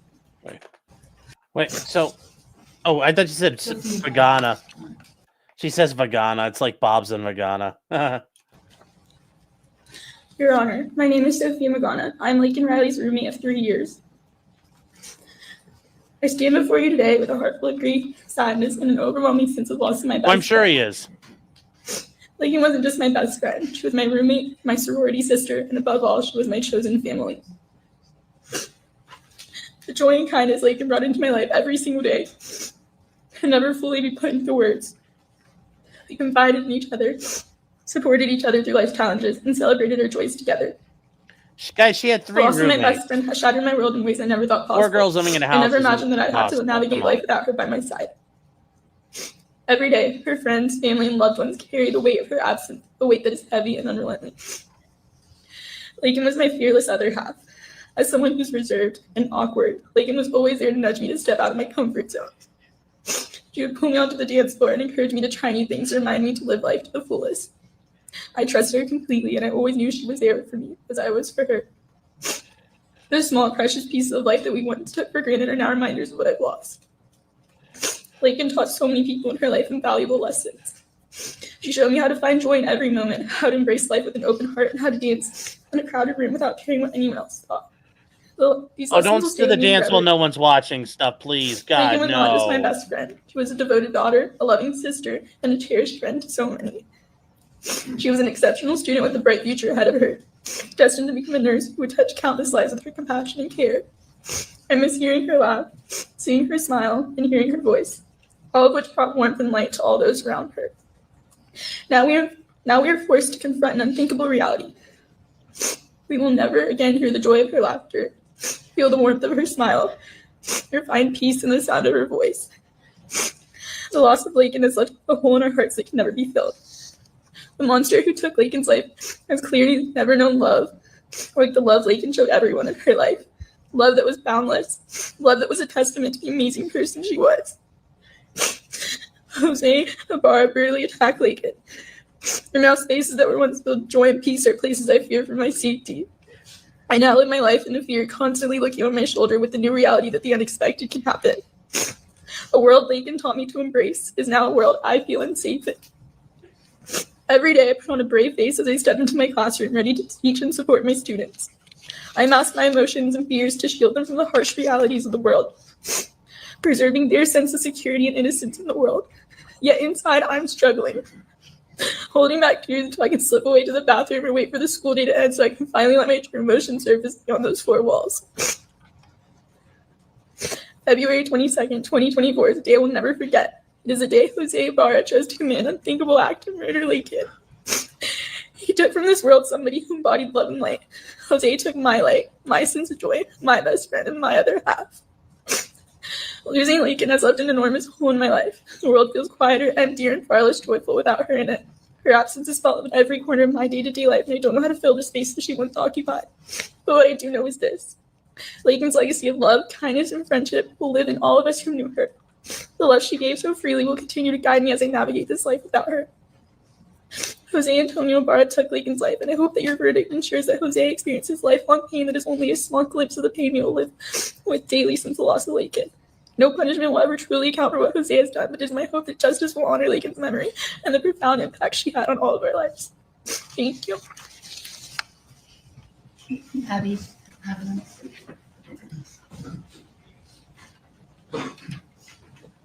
This is Abby happening.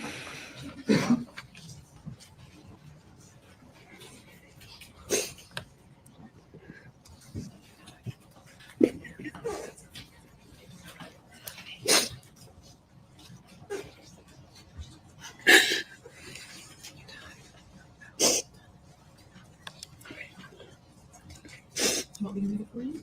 You want to read it? Can you read it? Okay. So, Your Honor, Ms. Carrie Howell will be reading the statement for Abby. And this is Abby's statement that she prepared, but will be read right here. It was 1:49 p.m. on February 22nd of 2024 that I learned Laken was missing. I immediately texted her, "Laken, where are you? Why are people saying you're missing?" Just minutes after 2:17 p.m., a campus email came out confirming my worst nightmare. Laken had been found unconscious and not breathing. Laken, the girl I met in middle school and became best friends with our freshman year of high school. The girl I couldn't imagine being far away from when it came time for college, so we both decided to attend the University of Georgia together. The girl who stuck by me and got me through some of my toughest times in life, as well as accompanied me during some of my best. The loss of her is something I will never be able to come to terms with. I will never be able to come to terms with the fact that I was sitting in class just down the road, going about my day, the morning this horrific event was taking place. I will never not think about the last time I saw her, the pink sweatshirt she was wearing, and the last words she ever said to me. I will never not think about all the things I would have said had I known it would be my last time seeing her and talking to her. Myself, everyone up here, and the world has lost such a special person. Laken was intelligent, patient, loyal, driven, and kind. Her pureness and love for the Lord were evident and shined through her in a way unlike anyone I have ever met before. She is in a better place, but it is not fair that the rest of us still here on earth have to suffer because of this individual's actions. Because of this individual, some of my happiest days, such as the day I get married and have kids, will be forever accompanied by a feeling of grief, a sadness that Laken will not be there with me to experience them. Because of this individual, I have so many fun memories, but no one here to share them with. Because of this individual, I will be searching for the rest of my life for a friendship like the one I shared with Laken, but I know I will never find one because ours was simply unreplicable. I'm here today to support Laken. I hope to provide only a fraction of the support she continuously gave me during her time here on Earth. I miss her desperately and long for the day I get to see her again. Since February 22nd of 2024, I will forever be changed.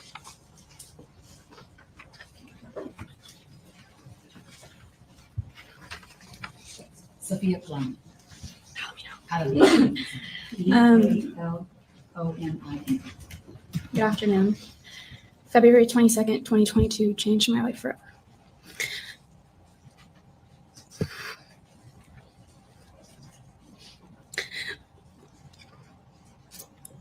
Not being in Athens that day will forever haunt me. Finding out through an email will forever haunt me. Seeing this posted all over social media will forever haunt me. Laken Riley was my best friend, the person I told everything to, and the person I trusted with anything. The pain of the last 9 months has been indescribable.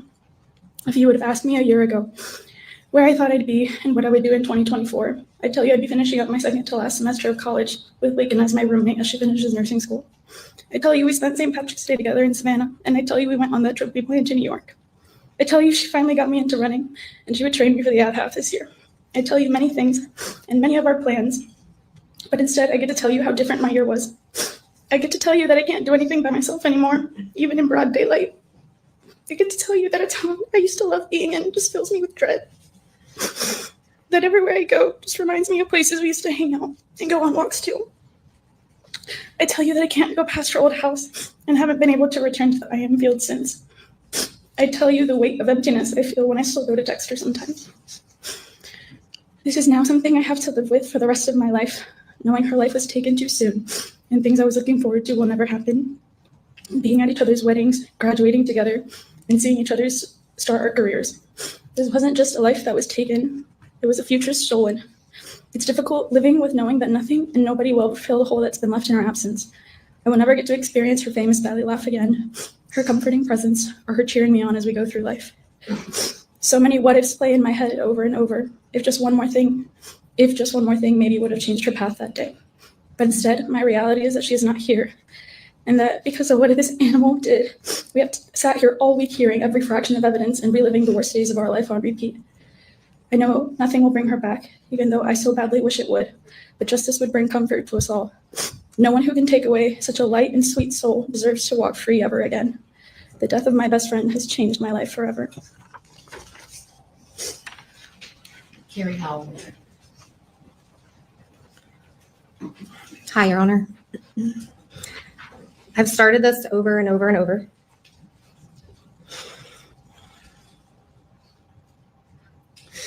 Feeling paralyzed in my thoughts.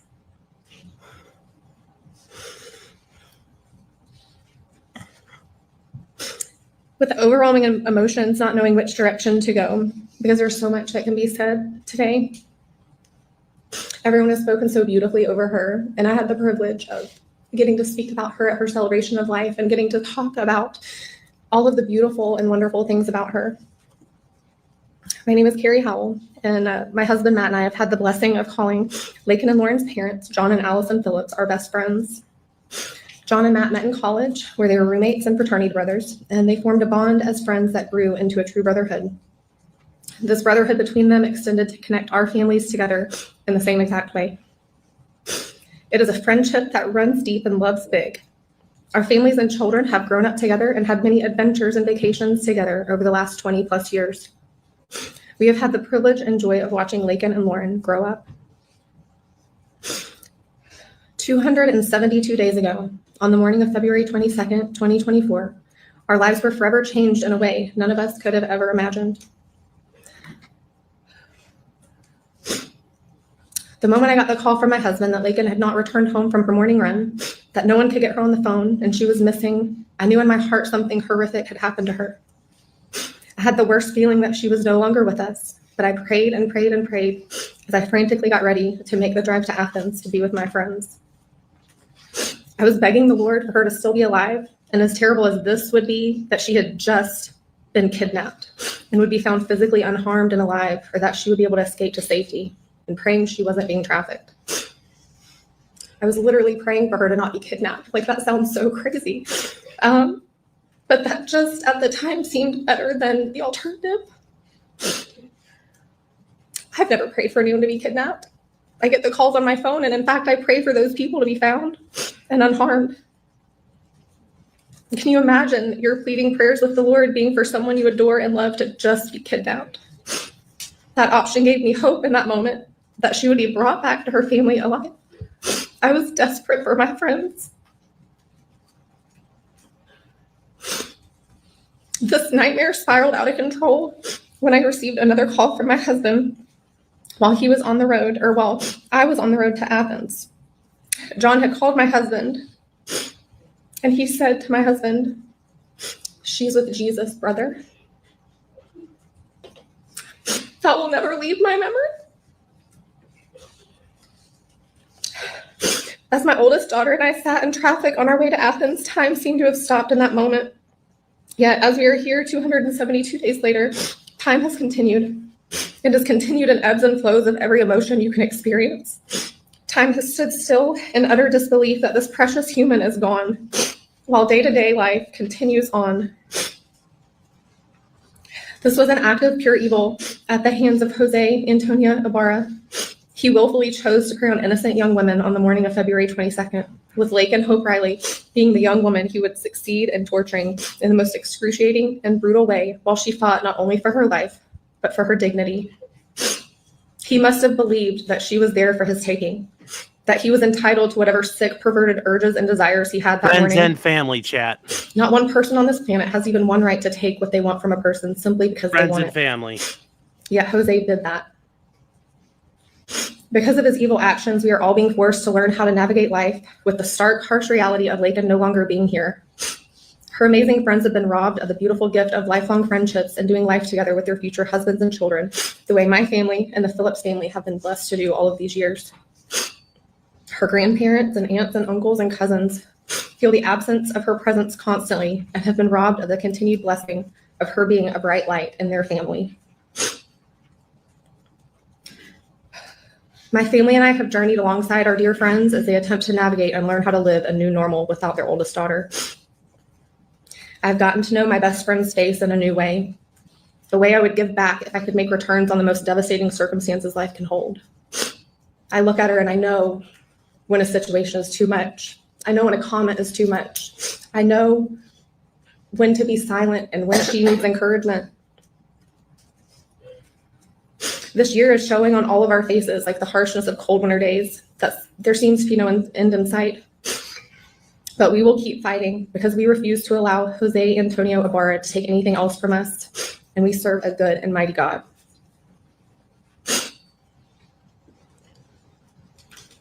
We've already been forced to journey through our annual family vacation without her, family get-togethers, fun events. And the absence of her presence is so deafening. I mean, sure, we still laugh and we're still living. We're still here. So we have to keep living, and we're going to honor her with everything that we have. And we're just going to keep trusting in the Lord to help our dear friends and sweet Lauren with all of the things that they're now not going to experience with their daughter. No parent should have to say goodbye to their daughter in this manner. The loss of a child is devastating no matter what the circumstances are. But when it's something like this where evil intentionally goes out to harm somebody, there's no words for it. And so today I stand before you with her friends and family, and we ask you, Your Honor, to bring earthly justice for our precious Laken and for all of us who love her so very much.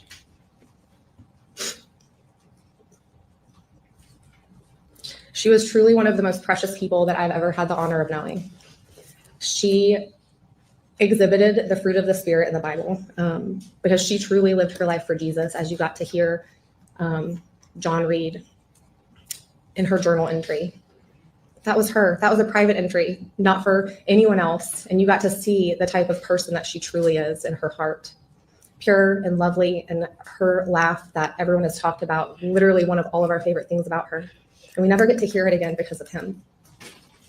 So we ask, Your Honor, for you to consider in your sentencing for him to not be able to ever be out of prison and for him to spend all of his days there without any possibility of getting out. Thank you. Tell me your name. It is Carrie Howell. Carrie? Yes, sir.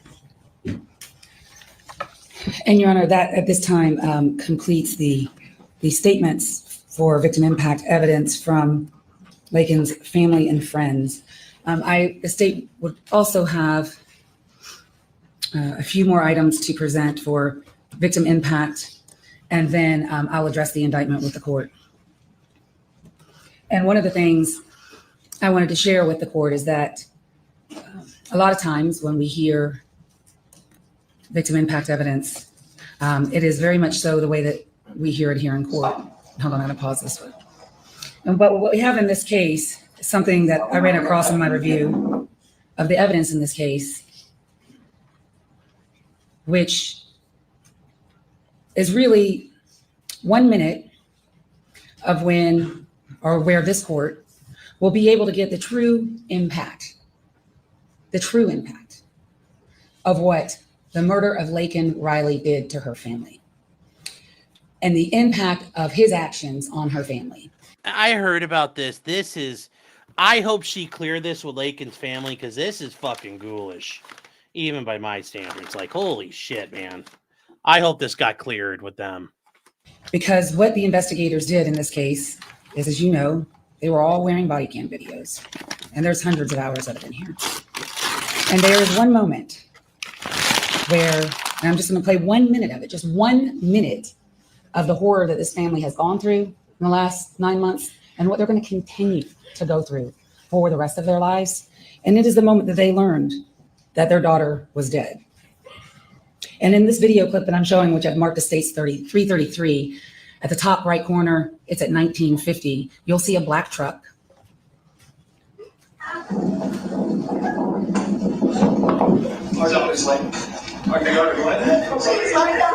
Okay, let's step up here.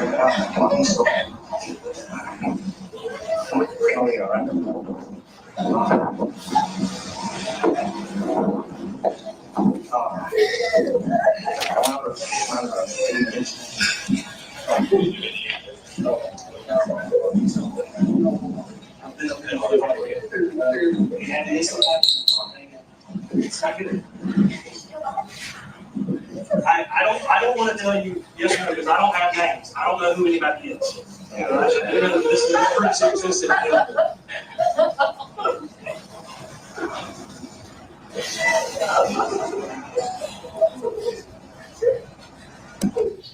That's what they endured. And that's how it was on that day when they came here to look for their daughter.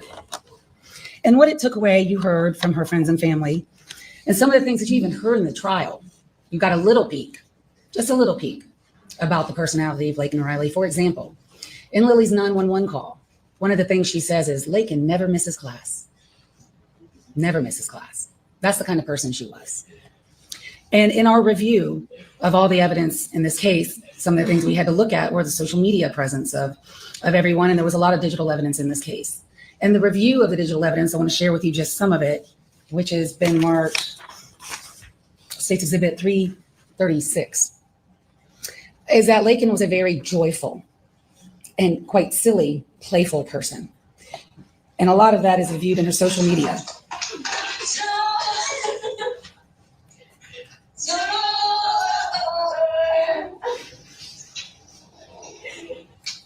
And the Ring doorbell. Running.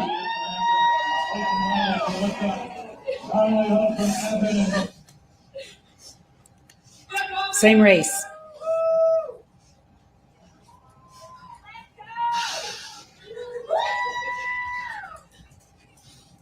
And these are just little snippets that we saw in the investigation that we thought would be important to share with the court. That shows not only the type of person that she was, that you just heard from her friends and family, but the true impact that her murder had on her parents. But more than that, one of the things that the court is permitted to consider in victim impact testimony is the impact that her death has on this community. And in that regard, the investigative team has spent a great deal of time out there at the crime scene, Lake Harry, all of those trails, and looking for things, measuring things, just going about the daily jobs of homicide investigators and homicide prosecutors. And one thing that we noticed that's still there is States 335. It's a mural, a memorial to Laken Riley that is still up there to this day. That shows the impact of her death on this community. And that is something that Your Honor is permitted to consider in deciding what would be an appropriate sentence in this case. And everyone is correct, and I'm sure we'll hear it. You know, whatever you do, judge, you can't bring her back, and it's horrible. But what you can do is give comfort with your sentence. And what you can do and what you are permitted to do, and what I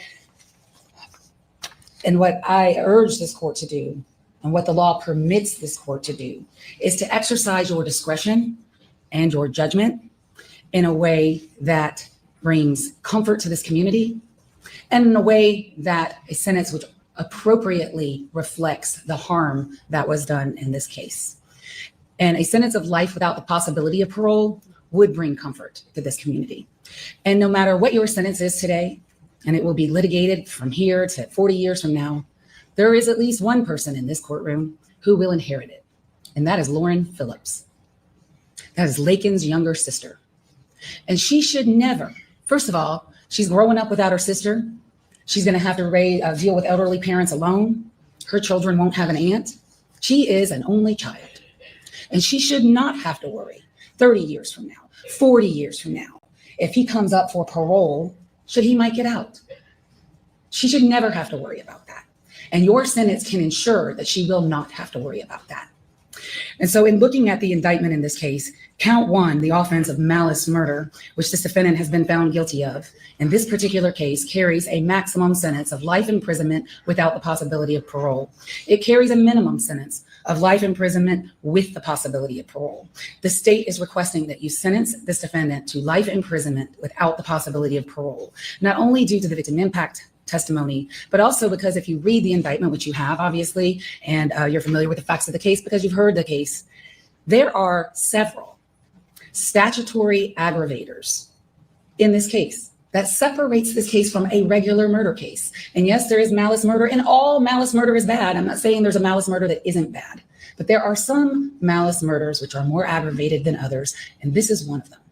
Kidnapping with bodily injury, which is the felony murder in count 2, which by the way would be vacated as a matter of law, but not the kidnapping itself, which is count 5. But kidnapping with bodily injury is an aggravating statutory factor under our sentencing scheme in the state of Georgia. It makes malice murder worse than regular murder. And for that reason alone, you should sentence this defendant to life without the possibility of parole. Aggravated battery, which is also in this indictment and which is also the facts and it's also something he's been convicted of, is also a statutory aggravator under our statutory scheme, which makes this murder different and worse than a regular malice murder. So there are aggravating circumstances, which you have already heard, which I will not repeat to you, but they're not only recognized by the facts, but are recognized by our statutory sentencing scheme. So going down the rest of the indictment, felony murder count 2 is vacated as a matter of law. Felony murder count 3 would be vacated as a matter of law. Felony murder count 4 would be vacated as a matter of law. On count 5, kidnapping with bodily injury, the state is asking you to sentence this defendant to a sentence of life imprisonment with the possibility of parole, which is the maximum for that count. And we are going to ask that you run that consecutive to count 1, a sentence of life imprisonment without the possibility of parole for the malice murder. Count 6 is aggravated assault with intent to rape. It does not merge. In fact, it is a separate crime under these circumstances. The penalty for that is 1 to 20 years in prison. The state would be asking you to sentence this defendant to 20 years to serve in prison. Count 7 of the indictment, the aggravated battery, would merge as a matter of law into count 1. So we would not request a sentence on that count. Count 8, obstruction or hindering a. Okay, chat. All right, everybody needs to chill out for a second. Life with parole is one of the charges. The sentence is available. The malice murder is life without parole. So, like, he's getting life without parole, but they have to ask for the maximum on each charge, and each charge has different levels of penalty. So, just like you gotta relax, she can only ask for what she can ask for. Now.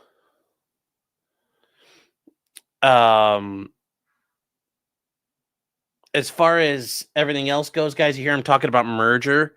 Some offenses merge into each other. While you may be convicted, you can only be sentenced on one. So, like 3 charges, like all those different felony murders, they merge into one felony murder count. You can only get one. So, it doesn't matter because he's going to have overriding sentences. So, he's fucked anyway. person making an emergency telephone call is a misdemeanor. The maximum penalty for that is 12 months to serve in a county jail. We ask that you sentence him to that and run it consecutive to any other sentence that you impose in this case. Count 9, tampering with evidence, the way that it is actually alleged in the indictment, and factually it is a misdemeanor. So the maximum for that is 12 months to serve in a county jail. We ask that you sentence him to that and run it consecutive to any other sentence that you impose in this case. And finally, count 10 of the indictment, Peeping Tom, is a felony which carries a penalty between 1 to 5 years in prison. We ask that you sentence him to 5 years to serve in prison to run consecutive to count 1. So to sum it up, the sentence would be on count 1, life imprisonment without possibility of parole. Count 5, life imprisonment with the possibility of parole to run consecutive to count 1. Count 6, 20 years to serve to run consecutive. Count 7 will merge. Count 8, 12 months to serve to run consecutive. Count 9, 12 months to serve to run consecutive. And count 10, 5 years to serve to run consecutive. And that is the sentence that. Yes, I'm telling all of chat to calm down. Mr. Donnelly.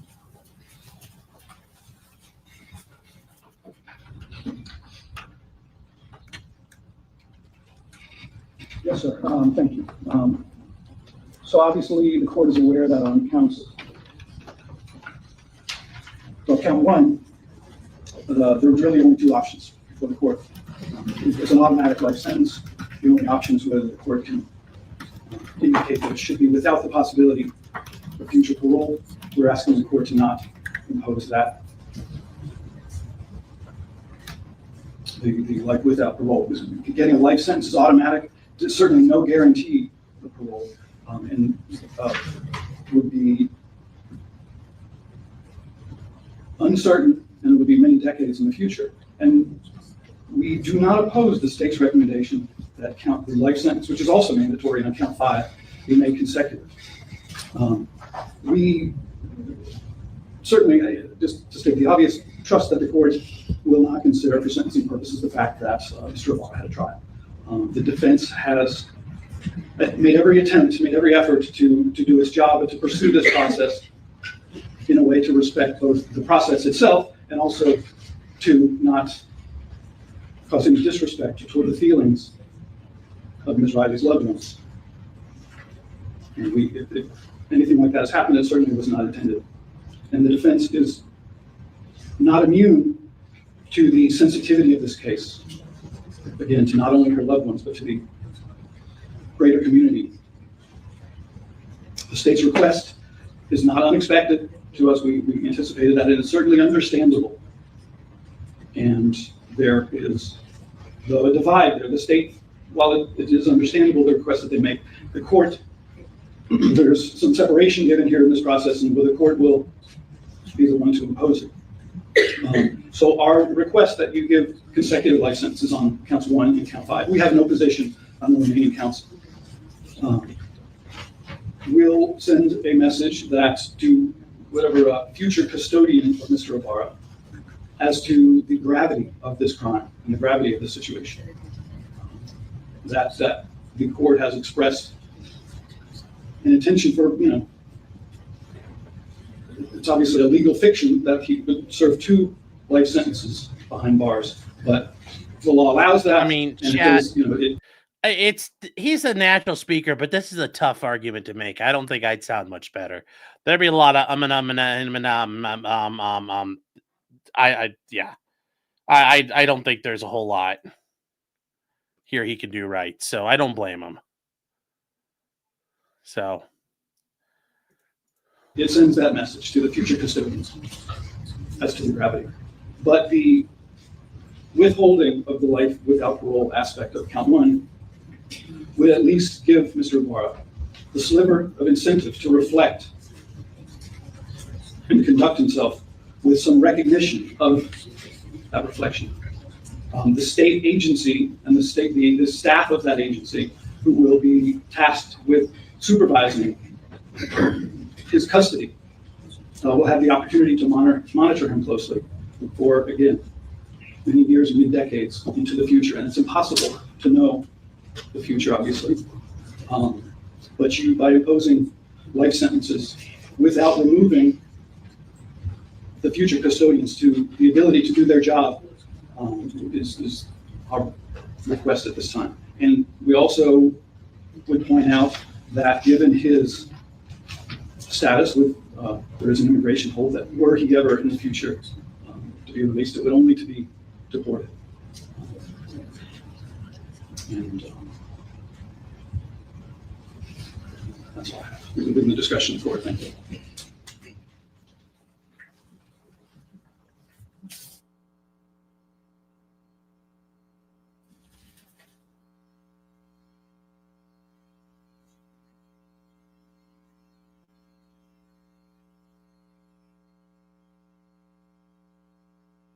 Well, it's a bit late for that ICE deporting. It's not like it's going to matter now. So let's see what we get. Let's see what we get here, chat. Oh, he's going to do it. Here we go. Before I announce the sentence, let me, I just have a couple of thoughts. One is, oftentimes people use the term closure at an event like this, and I acknowledge that there's no such thing as closure. There will not be closure. This is just another stage or event in this tragedy, and that's the way I view that. People mean well by saying that, but it's I've heard it explained that when you have something like this that impacts one or many, you even have to make a conscious effort to breathe at sometimes. And that just comes on you at any particular, you just don't know what's going to bring it on you. And you realize that you do make it through the day, but you don't know how you did it.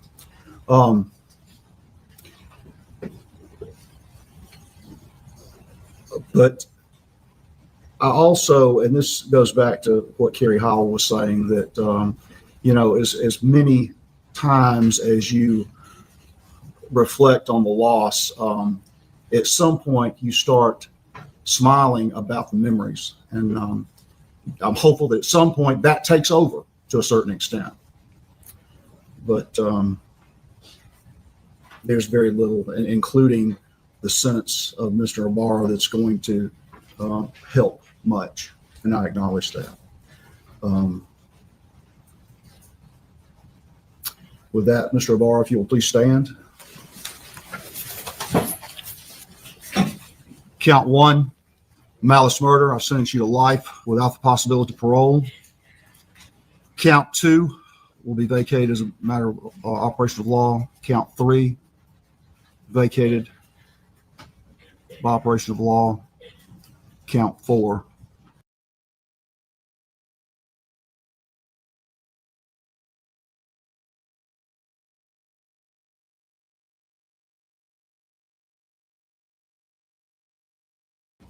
Vacated by operation of law. Count 5, life in prison consecutive to count 1. Count 6, 20 years to serve consecutive to count 5. Count 7 will merge with count 1. Count 8, 12 months consecutive to count. Oh, crap, chat. Sorry. Okay. So that whole thing about vacating sentences, those are the offenses that merge. Remember, you can only be sentenced on one count of it, even though he was convicted of all those counts of felony murder. He can only be sentenced on one. So there you go. That's what those are about. So don't worry about sentences being vacated. He's going away forever. It's just he has to do it properly. 6, strike that. 12 months, but I don't want it to 6. It's just going to be consecutive. Count 9, 12 months consecutive.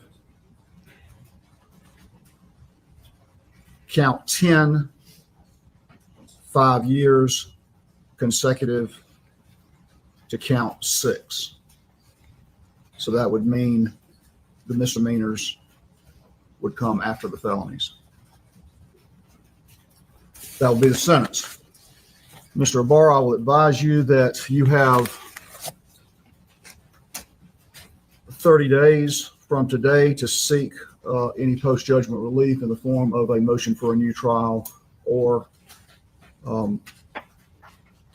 appealing this case directly. If you make a motion for a new trial and that is denied, you have 30 days from that date to file your first appeal, first level of appeal. Court will appoint a lawyer to represent you if you cannot afford one. I'll also advise you that you have 4 years from the date that your conviction becomes final in order to file a habeas corpus petition. Mr. Donnelly, can you tell me, are you all going to be involved in the next stage? That remains to be seen, but my understanding is that we will remain on at the court's appointment until unless relieved by conflict. All right, and you'll make those We will arrangements. communicate that with Mr. Ibarra and the court. Okay. All right. Anything else, Ms. Ross? No, Your Honor. Okay. It's going to take a little. Yeah. Can we take the? Okay, that'll be fine. We can do that. Everybody, might say, please.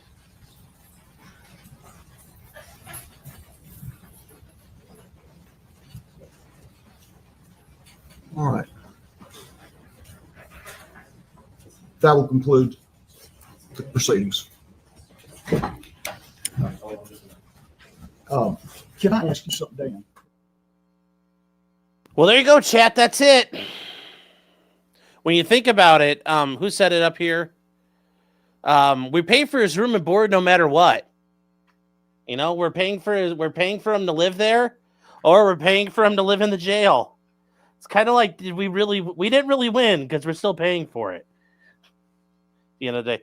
That said, though, I hope there's some justice for Laken Riley out there. I hope she's looking down on this, and I know she probably doesn't seem like a very vengeful person, but I hope she's smiling. I hope she feels like justice got done, at least in her name, and this shitbag is kind of going away forever. I mean, yeah, chat, there you go. That's it. There will be no issues with the death penalty. It can't be imposed after the fact. I know there's legislators in Georgia screaming for the death penalty. Doesn't work that way. Doesn't matter what they say. Doesn't matter what they do. Death penalty never coming in. So yeah, happy trails, Jose. I hope you enjoy your stay in hell.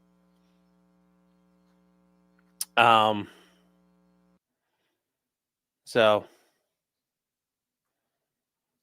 yeah. Yep.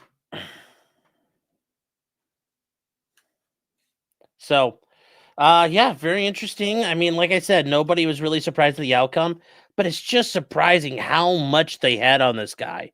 And you know what? At the end of the day, yes, it was a very desperate defense, but that's all they had. And yes, it's funny. As somebody said earlier, where is it? Yep. So Diego's looking at getting deported and his brother's staying in America. You know, how ironic. And I think that's a very ironic outcome for this. You know, he stays, and you know, that's how it goes, man. You know, it's like suffer, Diego. You brought your brother down here. You're like, hey, man, come on down. It'll be fun. I'm sure he regrets that decision so much now.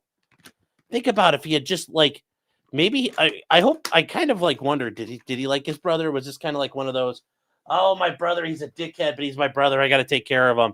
And then he goes to take care of his brother, and it's like, well, that didn't turn out so good. I think it's very, I kind of have this in my head. It's almost like an episode of Step Brothers. Like they hated each other. And then, you know, he comes down. He's like, I'll show him I could be responsible. In the meantime, he goes out and rapes and murders a girl. It's like, good job. Good job, Jose. So, I mean, oh well. Maybe, I bet Diego, this won't be the last opportunity for him to come back to America. I'm sure he will try again at some point.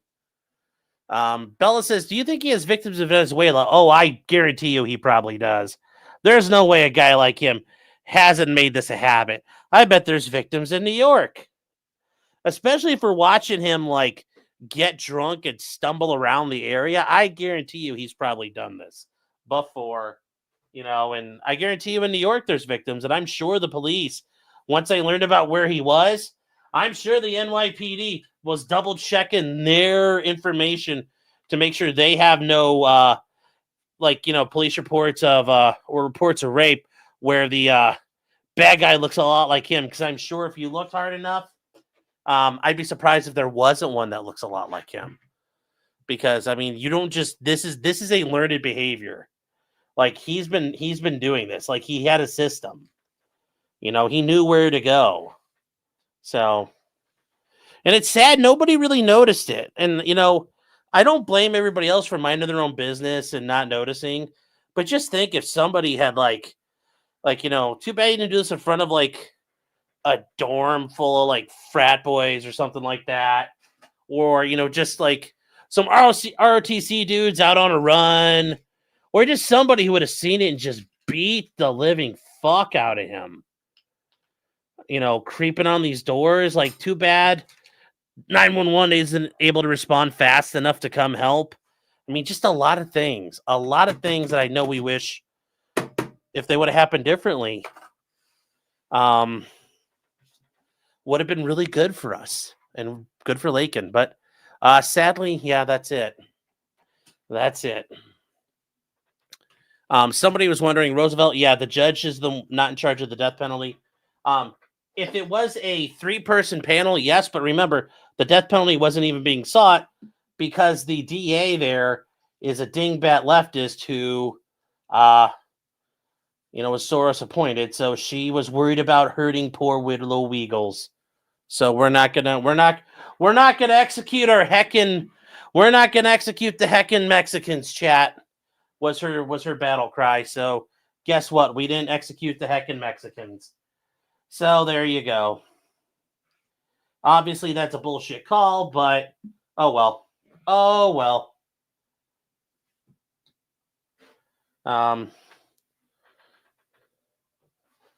Let's see what else you guys got here. Squizgar says maybe somebody in prison could take care of it. Oh, I'm sure that might happen. Somebody like Jose seems like a major scumbag. He'll piss someone off at some point. Can't wait for Holman to get to work. Yeah. Angela says, now here is where I agree with Trump. Build the motherfucking wall. Mobka says frat boys would have joined in. Yeah, I don't think so there, boss. Funny joke, though. Brad says, if MAGA country stopped him, he would be free like Jussie. Yeah, but I don't know. In Georgia, they probably would have deported him. Listen to the wife's jail calls. He was 100% doing this before. Yeah, like I said, I kind of have the feeling he's done this. If you go, you could probably find his signs of his passing in Venezuela and also in anywhere else he set foot in America. Probably all the way up through Latin America. So, yeah.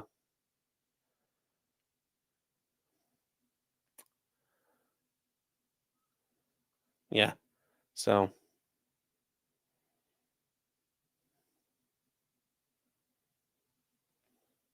Anyways, chat, that's it, man. It's a sad one. We knew it was going to happen. But it still happened. I wish I could tell you more. There's some more to this. Kind of like Ferris Bueller. It's like, we're done. There's nothing else.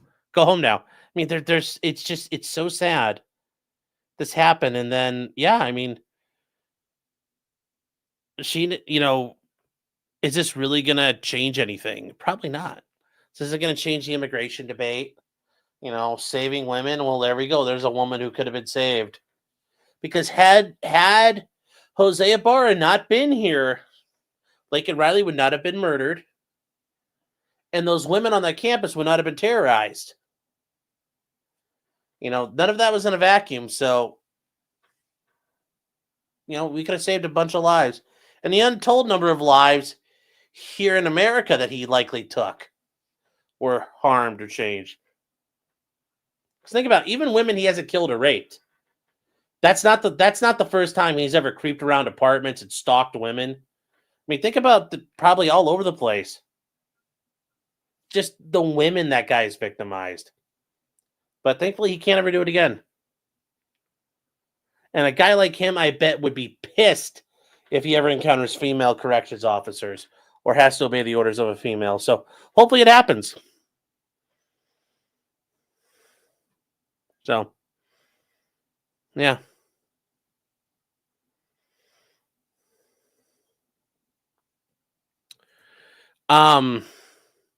Trey says, what's a petition he could file in 4 years? So what they're talking about is a habeas corpus petition.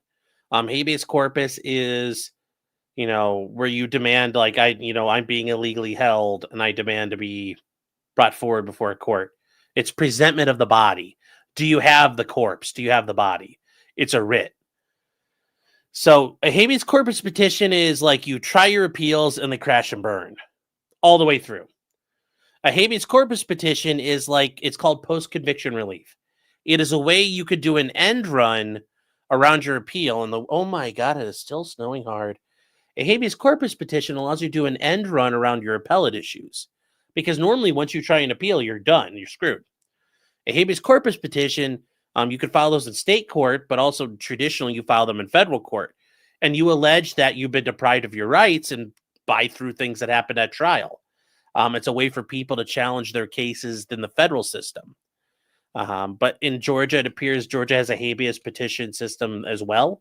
And he has 4 years from the date of the filing of his sentence, which might be the day, whatever day the judge is done typing it up and filing it, to file a habeas corpus petition. But he has it's basically post-conviction relief. There's multiple things you can do. You could file a lot of habeas motions. Post-conviction relief is a different set of law. It's actually there are attorneys who specialize in it because it is a not easy area. It's a very technical area of the law where you have to do a lot of things right. And you have to do it all correctly, and there is no wiggle room. So I hope that answers that question, Trey. Yeah,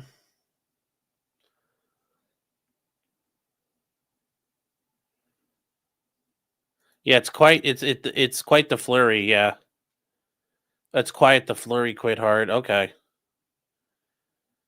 No snow here in southern Illinois yet. Well, let's say we probably have like 2.5 inches now. Looks like accumulating. I'm sure the feds are done with him. They're not going to take him yet.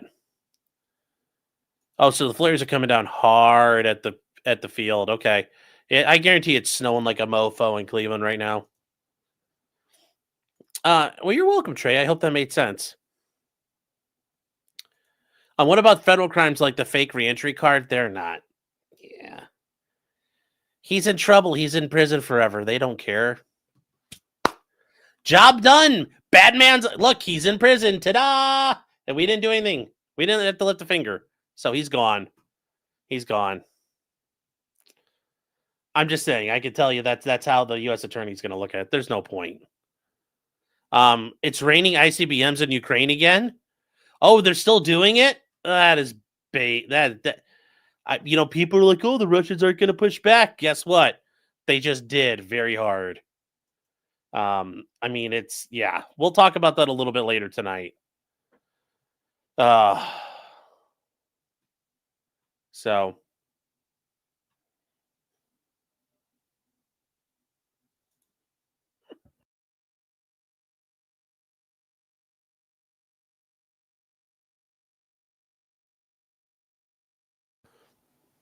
So, I thought it was only hypersonic. No, the Russians basically took a nuclear missile and pulled the sunshine part out of it. And all the reentry vehicles went into Dnipropetrovsk, and you can watch them on camera through like an infrared camera, just going like... Yeah, so they basically test fired a nuclear missile. Mads, no, this is them trying to say, the Russians are trying to explain, you're pushing us, and they, you want an escalation, here's an escalation. So, yeah. But anyway, that's where we are, chat. So, it's 8:30. We will be starting the show. Guys, if you're also new, we'll do the live show starting at 9:30. Got a lot to talk about, and we'll touch on this very quickly. So, I hope to see you guys then. In the meantime, yeah, just remember,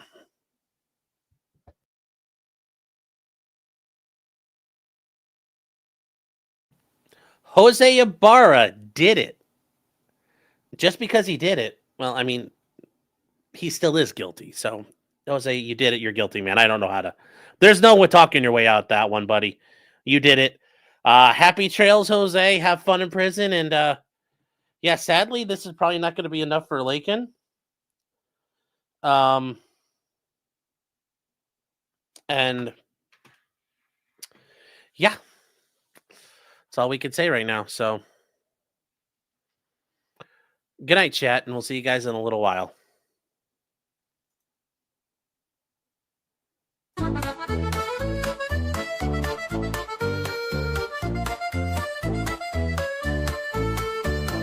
Weapons, blacksmithing, and models of planes, esoteric works, and even some trains. Much merriment had while drinking White Claws, tips on hunting, and even talking the law. Whatever you do, just don't talk to cops, even when they nab you on illegal stops. Just 'cause you did it doesn't mean you're guilty, but please talk to a local attorney. Was that the fat guy that hated you?